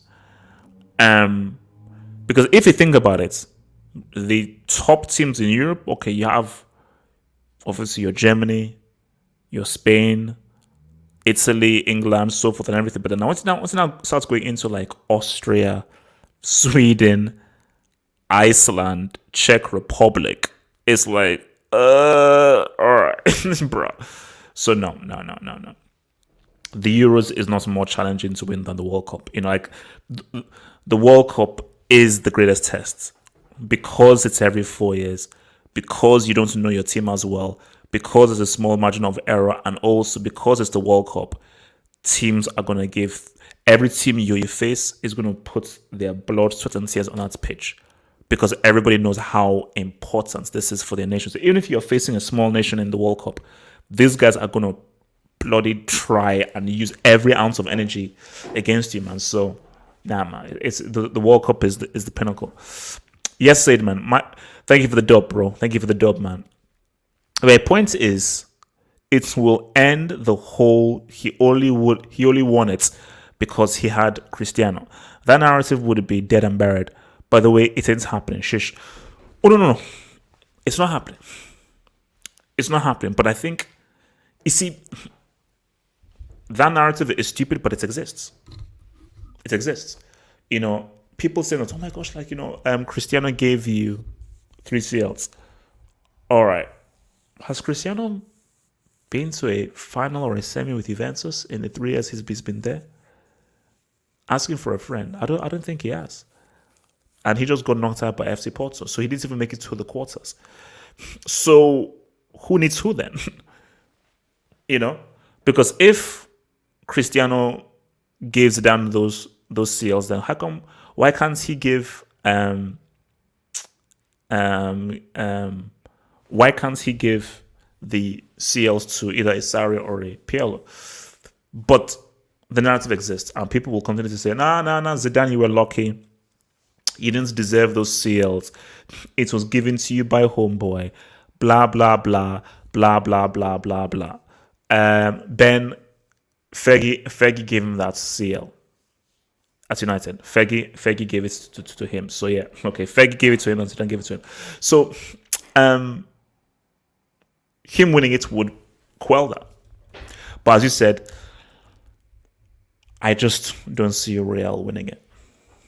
I just don't. If by some, and here's the thing, if Real make the final, some very weird questions here. See, here's the thing. If Real make the final, and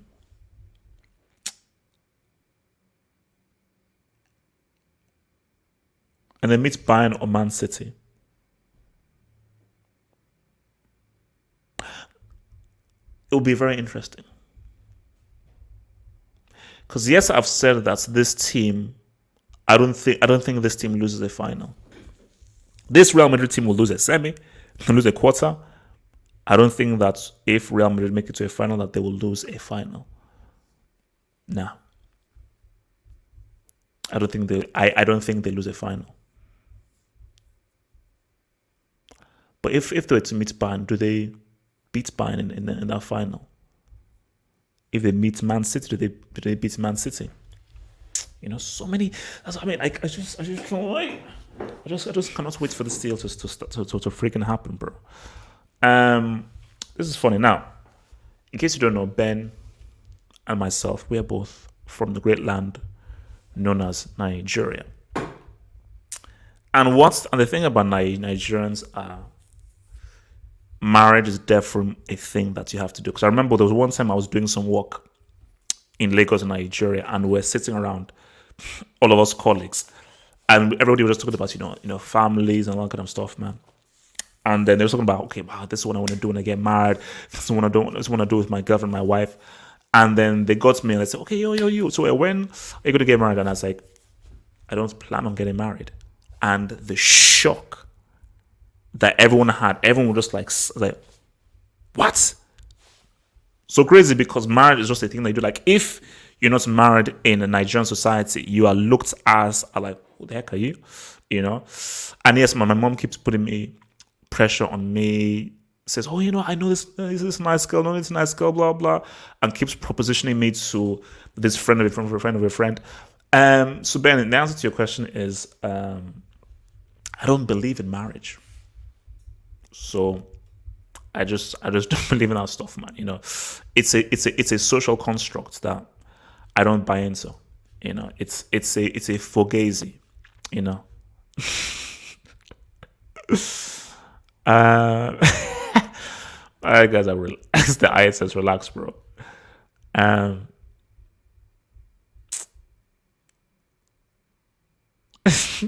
Wait, no, guys, no. April is gonna get real, man. Hashtag April.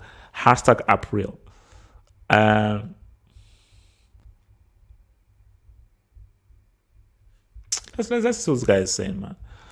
From Latin Rosario, I don't want to hear any ish from anybody if Porto make the semis, because Juve in 3 years with CS have lost to 2 teams that have CL pedigree, and Lyon at least made the semis.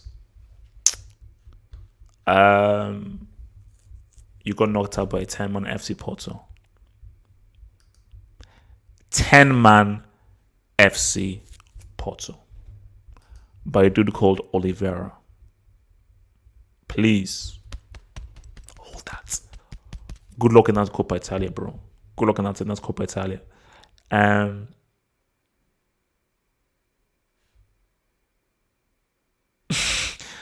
God, man, where has this thing been? Like, guys, please, let's get back onto this football thing, man. Please, god damn.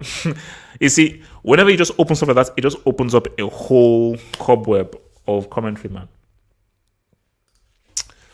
Would you agree that international football tournaments are ruined because 24 countries are participating? This means that the group stage is no longer exciting and worse countries participate. See, here's the thing.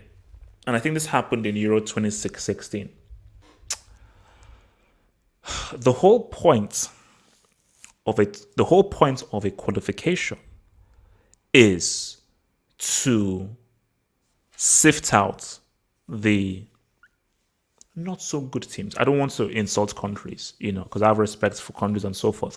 So to separate the elites from the not so elite. So by the time you get to it, because what you want in a tournament these are the best teams of the world. So these are the 32 best teams on our planet, because they've gone through qualifications. But yeah, we are now here because we represent the best 32 of the tournament. So we will therefore give you guys the best possible football all the way through. I hate the notion of now because the World Cup and these tournaments have become so popular, hey, let's open it up to more countries and so forth, and let's just make it like a massive event.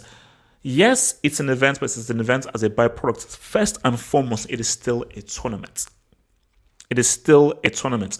And I don't like, because you put more countries into it, it's diluted, And I just think that, you have a situation where you have a country that'll just get smacked up like 5-6-7-0.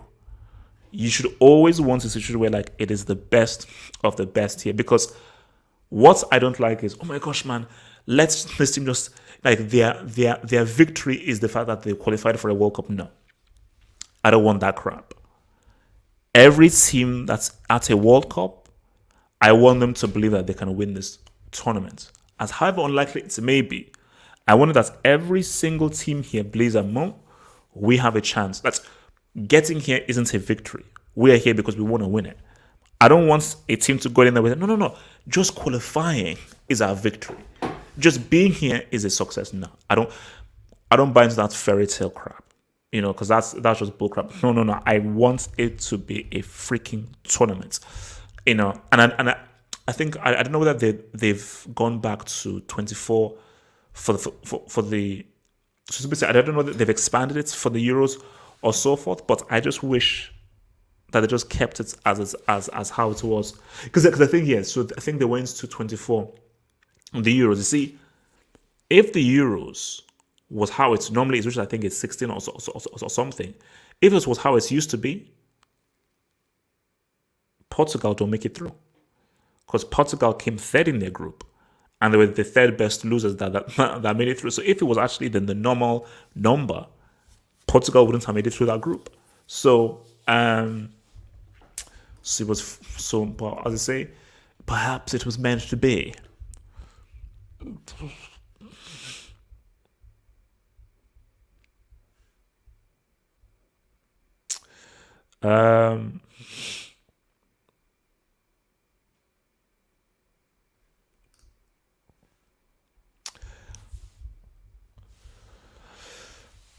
How would a PSG Man City semi look like? Very interesting.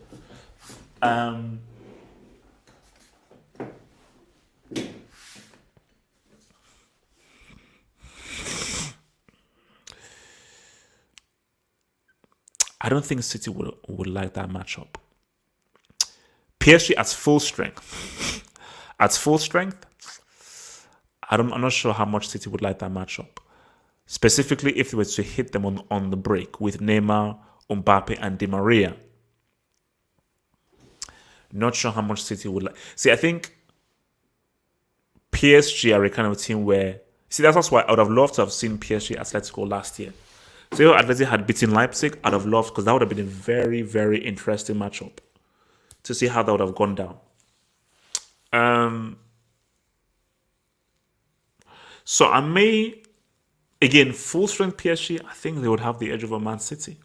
You know, because thinking about Man City, it's hard to judge how good they are, because it's like, who have they faced? They've done well. You can only beat what's in front of you. But as we've seen, Premier League ends great. So you being top of the Premier League doesn't actually mean anything. You know, like, you won the Premier League with 100 points, 98 points, but you never even made it to the final of the Champions League. So we don't know how good this Man City team is until they face either PSG or Bayern. Because we will know how good they are with how they do when they get into the semi against this. City have a good chance. I think, like, but just like last year they do. But I think, I've got to say, City have to be one of the favorites. Yet again, I'll still put City as one of the favorites to say what's up. You know, so I will not put it past them to right. Okay, guys, let me ask the live chat question. Let me see what your live chat says. Should Harry Kane push for a move to Tottenham? And if he was to push for a move, where do you think Harry Kane should go to?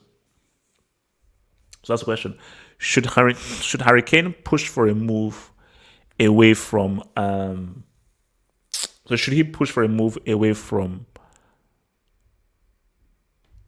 Tottenham? And if so, where should he go?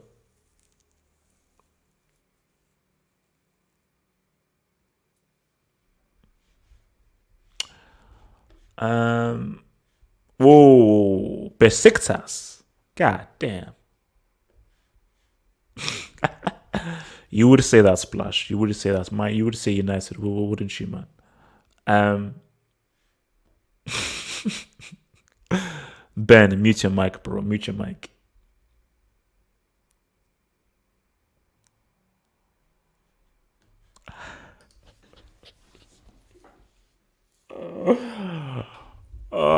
You said you'd marry a Portuguese.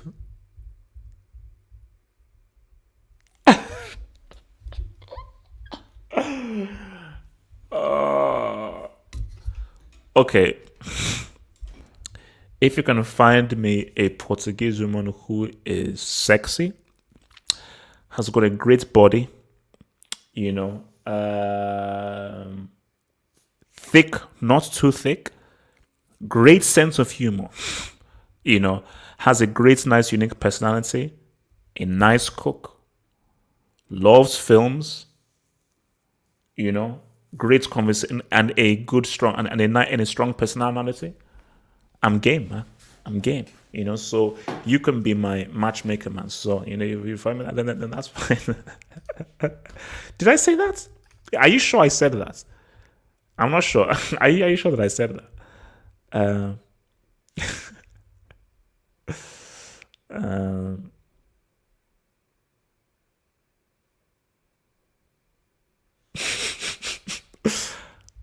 Alex, I'm not bringing up that comment, bro. All right. But Alex, I agree. Alex, I agree. I'm not bringing up that comment, so nobody can tell me, but Alex, yes, I agree. It's true. Shout out to boy King Gabani. Shout out to boy King Gabani. Shout out to boy King Gabani. Oh, King Gabani. King Gabani. What are you trying to do? What are you trying to do here, bro? What are you trying to do? Porto HH. We're getting semis minimum. Guys, I don't co-sign anything that's been said here. This is a super chat that I have to read. So I am only reading this because I have to read since it's a super chat, but I don't co-sign what is being read here. Again, I don't co-sign what's being read here. We're getting semis minimum. Pop them bottles. Boy, I've reinstated myself as a Chelsea fan for now. Billionaire Boys Club Chelsea. King Gabani. Let me tell you something now. Very simply. And this, I'm gonna put this very, very simply. Be very wary. don't celebrate. And there is a great chance that Porto will knock out Chelsea. I've seen the future. I think there is a very strong possibility that AFC Porto will knock out Chelsea. And I think that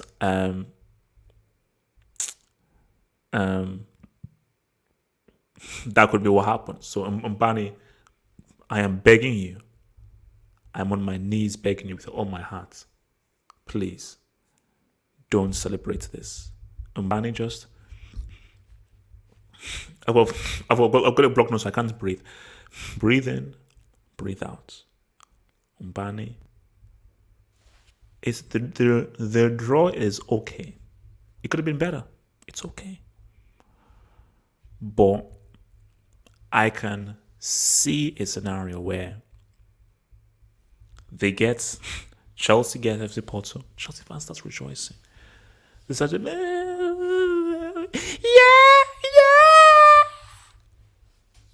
And then a Marega hat-trick. And an Oliveira 50-yard free kick. And then Chelsea lose 5-0 on aggregate. And then I'm going to have to come onto a post-match stream, start swearing, and start calling for Abramovich to sack Tuchel and call for Mason Mount to be demoted to Division 3, Scunthorpe. Mbani, I don't want that. Because I'm a peaceful man. I'm a man of peace. Somebody, I'm begging you, please.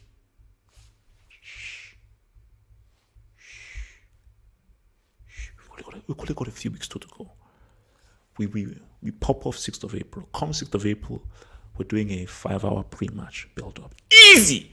We're doing a 5-match pre-match build-up. And then from Grim Knight Grievance, what's your opinion on the Robinho situation? I believe you are referring to the ongoing rape case. Anytime an investigation is going, I can't speak too much into it. I don't know the details. I wasn't there. It sounds horrific. It sounds real bad. And from the little I know, again, I don't know all the details because I wasn't there. But from the little I know, it sounds pretty crazy. Because I think that he actually, because it's sort of the same thing with that filmmaker, what's it called, Polanski. So I think if he sets foot in Italy, he'll be jailed. So yeah, it's just one of those things where like I can't call him guilty because I don't know what the thing is. But from what I've read, doesn't sound too good. But we have to live in a society where we live in a society. Man, Justice League was 4 hours, guys. Fuck. We have to live in a world where due process. Innocent until proven guilty, man. Innocent until proven guilty. But stuff is wild, man. Stuff is wild. Hope you guys are subscribed to the Half Up Thoughts, man. You know, my other channel, man. My other channel where things pop. So, you know, my non-football channel, man. You know, that's just in case, you know, you want to see my ideas and my thoughts. You know, maybe getting a bit too much. Sometimes too much content crack can make you go crazy. So if you're getting a bit too much content crack, think about heading over to that Half Up Thoughts. You know, also think about becoming a Patreon. A Patreon member, man. How about that?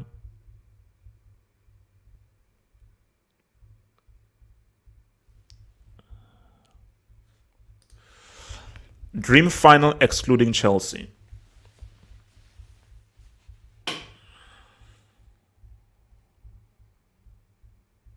Real Madrid Bayern would be is the ultimate final, but we're not going to get that. That is the ultimate 100% final. Is Real Madrid Bayern Munich for sure. Um, PSG Real would be pretty crazy. PSG Liverpool would be pretty crazy as well. But the dream final, now that we know what both things are, Real Madrid against Bayern, because they've had so many matches together, because they've had so many historic matches between one and another, I think that would be a fitting end and a fitting final if both of them were to face each other. And also, what would make it so, it would be so perfect. But see, that's why these things don't happen. The reason why it would be so perfect is they're both at full strength. Benzema, Lewandowski, who shows up for their team, who comes up clutch for their team, both at the same time in a CL final. So that would be perfect, you know.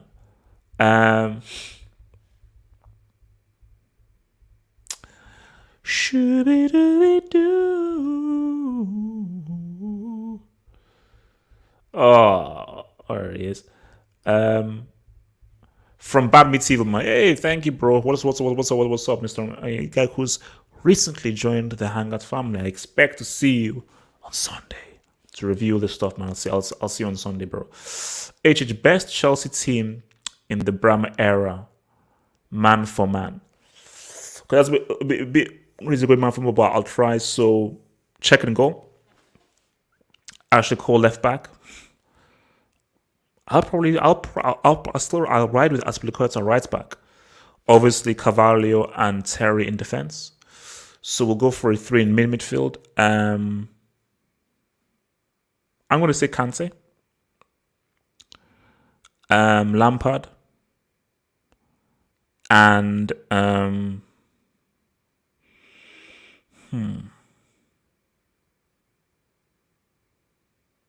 Ballack. So Kante, Lampard, Ballack.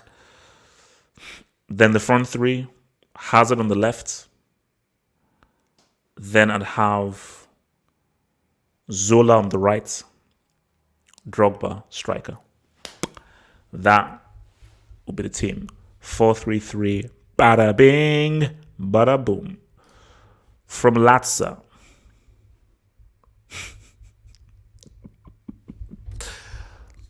Latza, I'll be saving your spot on Sunday. Okay? I'm going to be saving you a nice, good old spot on Sunday. Because I cannot wait to hear what comes out of your mouth on Sunday. Because it does just save it for Sunday. Save it for Sunday. Because Sunday I'm going to have a meal. Latza, do you know why I love this comment you just made? You just screwed yourself up. Because this comment shows that you have no respect for Dortmund. You have no respect for Bayern and PSG. This comment tells me that you already believe that City are going to win the CL and they're in the final. So which tells me that you're not even thinking about who are Dortmund? Who's the Haaland? Cheap ass loser. Sancho. City reject. Bayern. Ooh. So the translation of your comments is City are going to destroy Dortmund. They're going to pimp snap Bayern or PSG, and they're going to beat whoever there is in the final with their eyes closed. And if Pep wins the quadruple,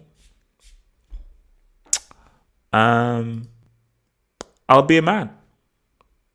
I'll be a man about it. And I'll give him his due. I hope he does it. Because I like to be a prick. And I don't want him to win it. You know? It is what it is. I have my reasons and I don't want him to win it. So if he does win it, it's going to be difficult to accept. It's going to be hard to accept. I will try and find excuses. I will. Because like that, guys, you've known me for a long time enough that I'm not one of these guys, oh yes, yeah. I'm a horrible loser. A horrible loser. I will never admit that I've lost. Never. That's just how I'm built. So I will try and find an excuse. Trust me. But ultimately, I'll have to just accept it. So let's hope it doesn't happen. Because if Pep wins the quadruple, man,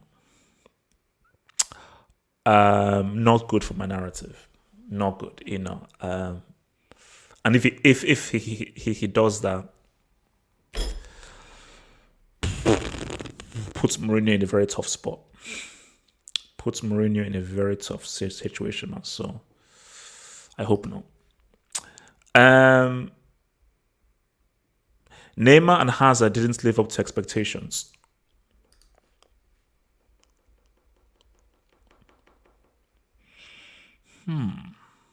That's an interesting one, actually. Let me quickly switch cameras while I think about this. Oh, fuck. Okay, sorry.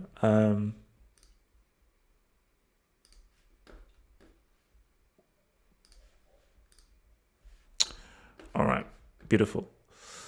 1 second.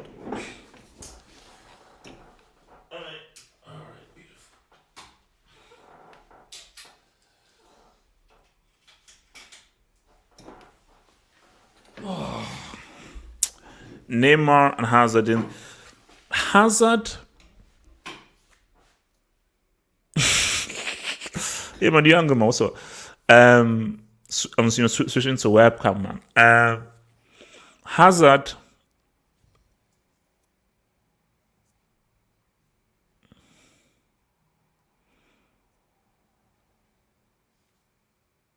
I would say yes, you're right. They did reach heights. They did achieve some level of wow, they're now one of the best. Neymar was supposed to be the best player in the world without a shadow of a doubt and should have already won a best player award. Neymar should have had a year where he cleans up all the individual awards and he's the undisputed best player in the world, which has never happened. Hazard was supposed to be 100% one of the best players in the world, which is what the Real Madrid move was supposed to give him. So I think because those two things didn't happen,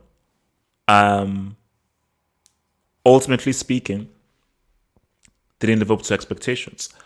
But I think that Neymar's is more damning. If Neymar doesn't win a World Cup, forget Copa America, that's you're expected to, especially with how much easier the South American field is. If Neymar never wins a World Cup or a Champions League with PSG, he would have failed.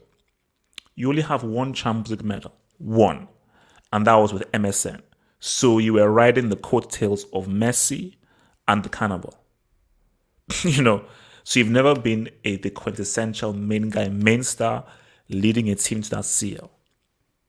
So for Neymar, it would be a complete abject failure, total failure, if he's unable to win a CL with PSG, unable to win a World Cup.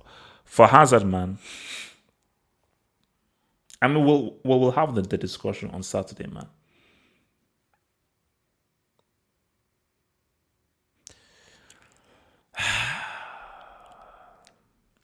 We were robbed, man. We were robbed. And this just goes to show why this era has been so bad. Like people think that it's actually been good that we've had Messi, Messi. No. First of all, we've not had a Messi Cristiano. The rivalry doesn't exist. There's only been one guy, Messi. Messi has been out and out the only guy for the decade. And the issue is that we've not had enough individuals. The whole point of Neymar and Hazard coming in with, Neymar is bringing something new.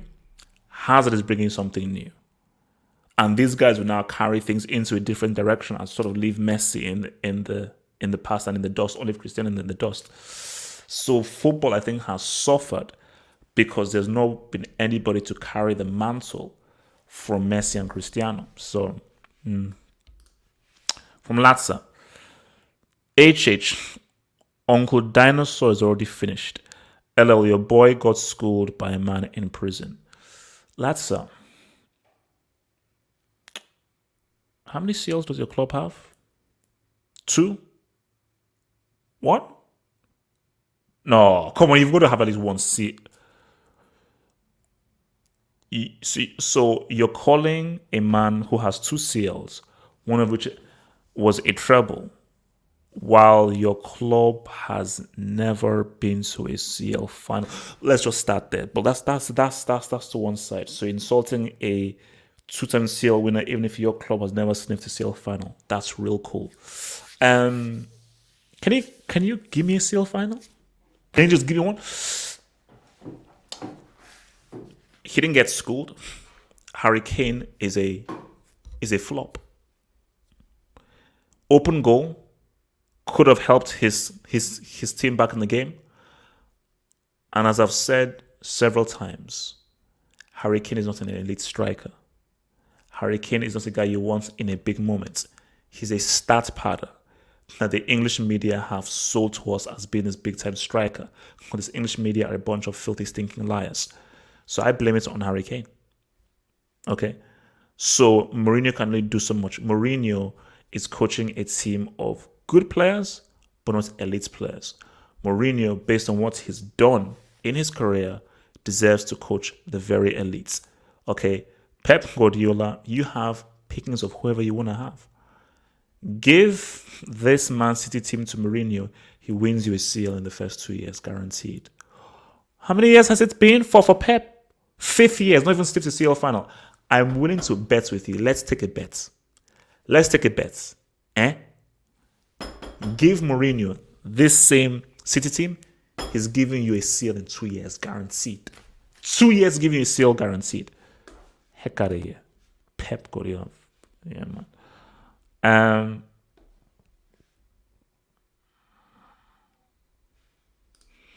From LSK Laxon, remind me why Eden Hazard is still a topic. Because he was the best player at a World Cup. So let me think. European Cup winner. Yeah. How about that? You know what that is? European Cup winner scored. Also, I think he scored 2 goals in a European Cup final with an assist. 2 goals and an assist in a European Cup final. European Cup winner, best player at a World Cup. So I think if you're the best player at a World Cup and you're a European Cup winner, I think maybe you're a big deal. So yes, we're gonna be talking about time on Saturday. Yes. Okay. So whether you like it or not, hater.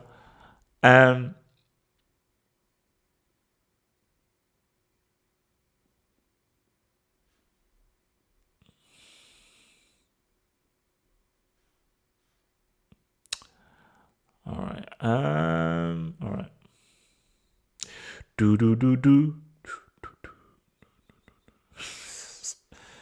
I'm not even gonna click that. I'm not even gonna click that question, man. Sick. Kova more talented than Luka but underachieving? No. Kovacic is very good quality. Luka Modric is a more dynamic passer. Modric is a better dribbler. Modric has better balance. Modric is better at shooting. Modric is also better in the final third. So Modric, because Kovacic is great in the midfield, he's superb. Last third, he ain't great. So once he gets in that last third area, his decision making, his shooting and so forth ain't that great. Modric, the guy can shoot from out of the box. The guy can go out and put in a cross as he did in that final in 2017 to Cristiano for is that the second goal or the third goal? I think that was the third goal. He's a superb passer. He can carry the ball. He can walk in tight spaces. He's press resistant. He can dribble. He's a great dribbler. Modric is more talented, man. And we saw this even when he was at Tottenham. But Kovacic is the best central midfielder in the Premier League. That is a fact. That's a fact. Kovacic is not even up for debate. Like it's not even an opinion. It's a scientific fact. Kovacic is the best central midfielder in the Premier League. It's not even up for debate. So what do we say, man?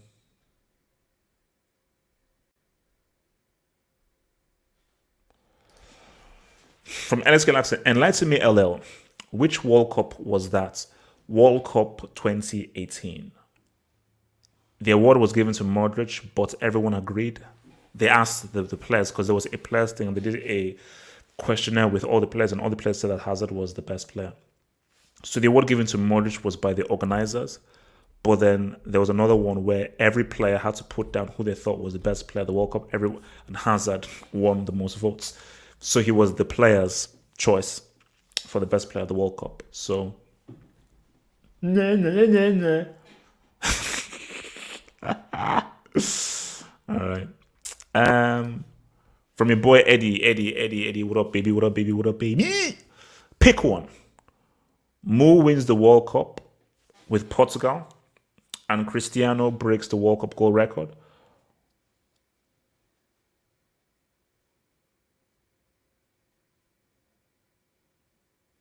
Do you know why I will take Mourinho win 0 trophies for the rest of his career?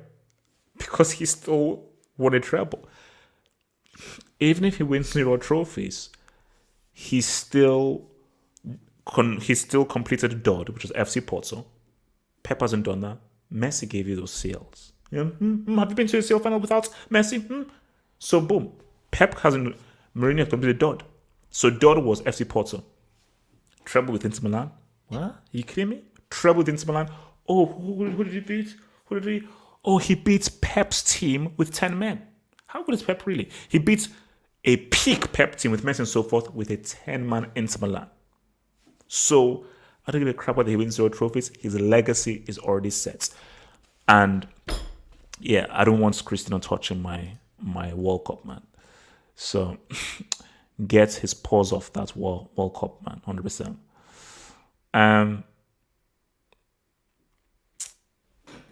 Let's see what's happening.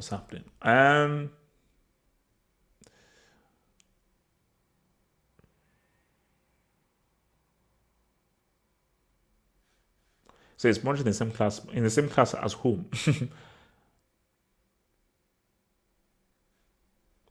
So it's off from Premier League is easy. That's Thierry Henry. Syria, I'm going to say Ronaldo. I'm going to say Ronaldo. Like what he was doing for Inter Milan, I don't think any player has reached that level. So I'm going to say Syria, Ronaldo, Premier League, Henry, La Liga. Oh, Messi. Yeah, that's easy. Yeah. So Messi, La Liga, Ronaldo, Syria, Thierry Henry, Premier League. Like I think the Premier League and La Liga, I think it's pretty easy. Syria, you've had Maldini, you've had Seedorf, you have Pirlo, you've had Roberto Baggio, you've had Del Piero. I mean, they have some amazing players, but Ronaldo, man. Ronaldo at Inter Milan was frightening. Absolutely frightening.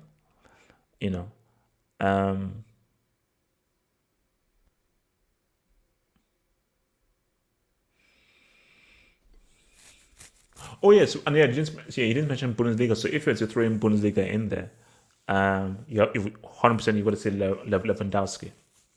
You got to say Lewandowski, man. You have to say Lewandowski.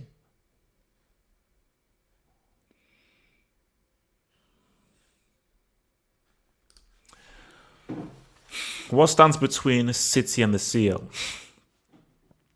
Mentality. They have the manager, they have the squad, they have the players, they have the ability, they have the talent. All that stands in their way is mentality. Come those moments, do you have the composure and the concentration to see it through? How they lost to Tottenham, I have no idea. They were the better team, and how they got themselves even in that situation to have to try and score that goal in injury time that was obviously disallowed is their undoing. Lyon, shocking. They had no business whatsoever losing to Lyon, especially the way that they did. Absolutely shocking. I was like, I still can remember just watching the game thinking that, how did these guys just out of nowhere screw this up? And that's just where there's, and it's one thing where you just got beat by the better team, and there's another thing where you have control of the game. You have it in your hands, And it just see Liverpool, they got beat by the better team. Monaco, they got beat by the better team. Lyon and Tottenham, they screwed up. So it's a mentality thing. It's a mentality thing. It's a concentration thing, you know. So,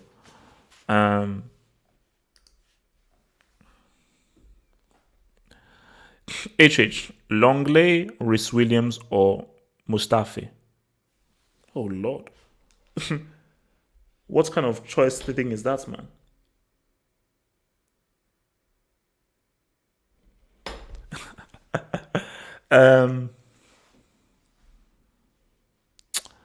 Longley, Rhys Williams, or Mustafi? I might roll with Mustafi, you know, because Lenglet is gutter trash, complete gutter trash. Rhys Williams, so I'm gonna roll with Mustafi, man. Mr. Mbani, Football Hub member, what up?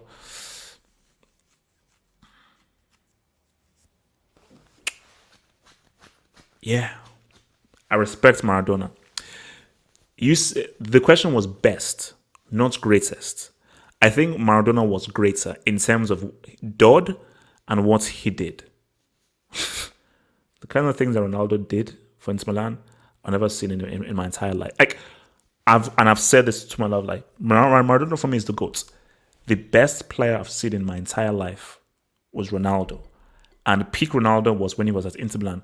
Some of the stuff that guy did, I have never seen in my entire life. It was genuinely scary. So, from RDZ17, man, if Cristiano wins the World Cup, RDZ7, you have to draw liberties from Siberia, Greece, Crete, and all. See, I don't. Okay, maybe you weren't here when I said this. Do you know why I'm working so hard? I'm trying to get myself in a situation financially. So, if Cristiano does win the World Cup, that is the end of the Football Hut. This Football Hut is built on narratives, and one of the key narratives that forms the foundation of the Football Hut is Cristiano never won the World Cup, and I take pride in that, and I hold on to that dearly because I love using that as my ace in the hole. Whenever anybody calls him the GOAT, I'm like, never won a World Cup, never scored in a World Cup knockout thing. So if he does score in a World Cup knockout and he does win the World Cup, I think the Football Hut is done because I will not be able to respond, and I do not know how this channel will be able to go forth with him as a World Cup winner. So this channel exists and has pride with him not being a World Cup winner. So that's the reality. So yeah, you won't see me again.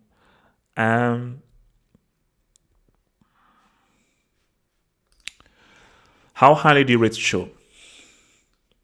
I rate him, but I don't rate him as high as people think. But the more and more I see of him, he's just waiting. You know how you have players who, they hit that bump that just takes them to that next level. Because I see things that just sort of frustrate me. I'm like, okay, boom. He's maybe just making mistakes of like a young player. And I just see something where like, oh, wow. You know how he just quickly shifts, quick turn of pace and a way to get a shot of, and how he can just beat a player and just shoot. So I'm just keeping my eyes on him. I just do think that he just needs the right kind of development. I think once he gets that development, then I think he'll be able to say what's up for sure, man. For sure. All right, guys, man. 5 more minutes, man. 5 more minutes. I've given you guys some great 2 hours of content crack, man. I've given you guys 2 hours of content crack. So I'm giving you 5 more minutes, man. 5 minutes. 5 minutes, man. 5 more minutes and then probably so good.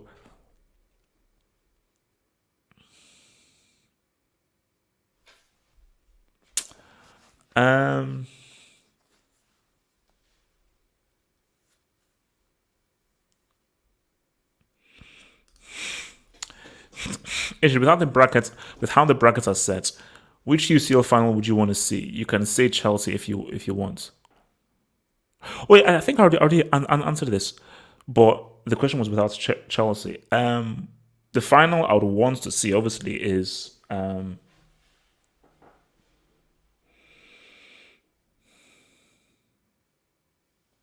would love a Chelsea Dortmund final. I think a Chelsea Dortmund final would be great. So I would like that. I would like a Chelsea Dortmund final. I think that would be a superb final for the ages, and maybe a tough final. But I think that would be a great final that I think would love. Like I said, if not Chelsea, let's get the heavy hitters, man. Let's get the heavy hitters. Real Madrid, Bayern. You know, two of the most successful guys out there. Real, Bayern. I think, boom, let's get it on. I think that would be a great final, man. From VSK Jackson, how do you think Messi and Ronaldo would have done if the international roles were reversed? Personally, Cristiano in that 2014 Argentina wins it. So Messi doesn't do anything. I don't think he does much in this Portuguese team, because especially under Santos and even under Carlos Queiroz or whatsoever, the way they play would be so different from how Barcelona play, and he would not be able to adapt his game. Cristiano in 2014, he said he wins it. That game against, I believe, Switzerland. Does Cristiano play that ball? Does Cristiano beat men, drive through, and does he play that ball to Di Maria to finish? Which is what Messi did.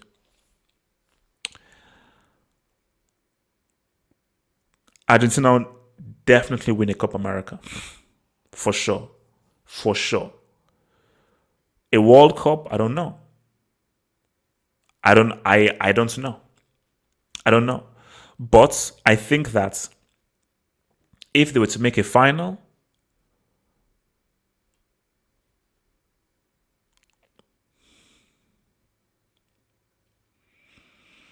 it's difficult because you take Messi out of that team, you take a lot of that build-up play, and you take a lot of that creativity. Because people say, okay, boom, he doesn't score, boom, but Messi does a lot in terms of building up, setting up, and really help bringing guys together into the game and really playmaking, But Cristiano is just there to really finish.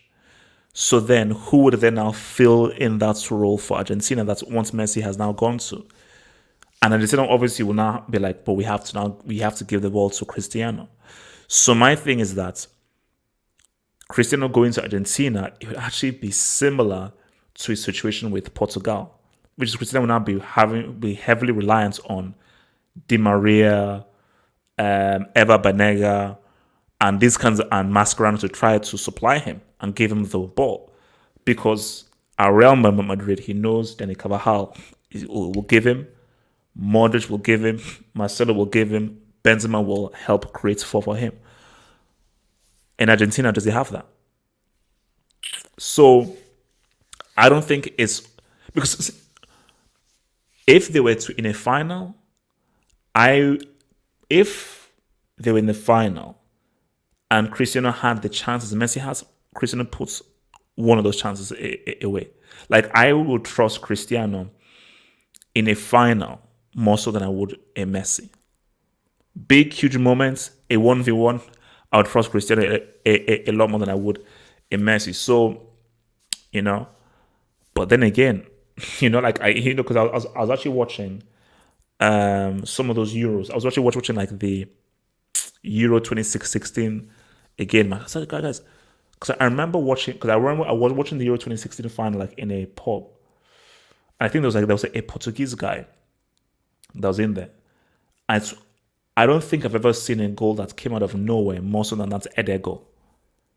That goal literally came out of nowhere, And people need to give some credit to Eder, man. I mean, Eder, he did that whole thing, man. He did that. People say Dybala, yeah, but I have my own issues with the Dybala and how he's not really been able to step up, So,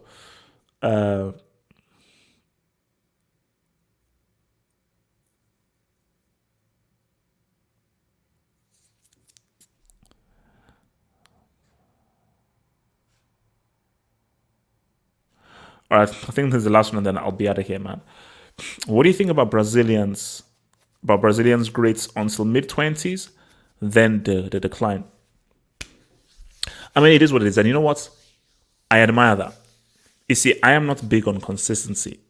I am big on your moments and what you do when you are at your best.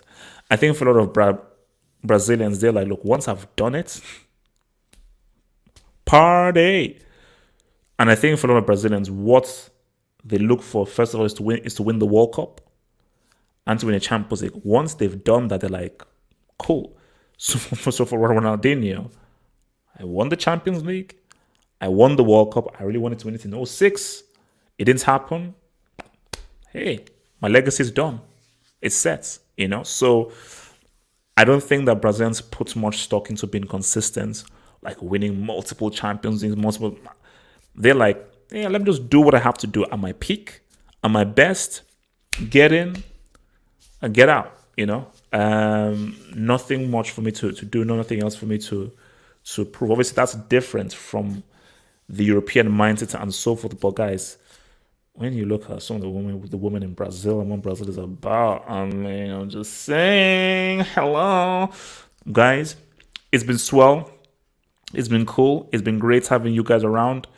Remember to like the vid. Remember to subscribe. Think about joining up and becoming a patron or becoming a member as well to gain some of that extra content crack. So guys, peace out. Stay true. Stay real. Stay sexy. I'm out.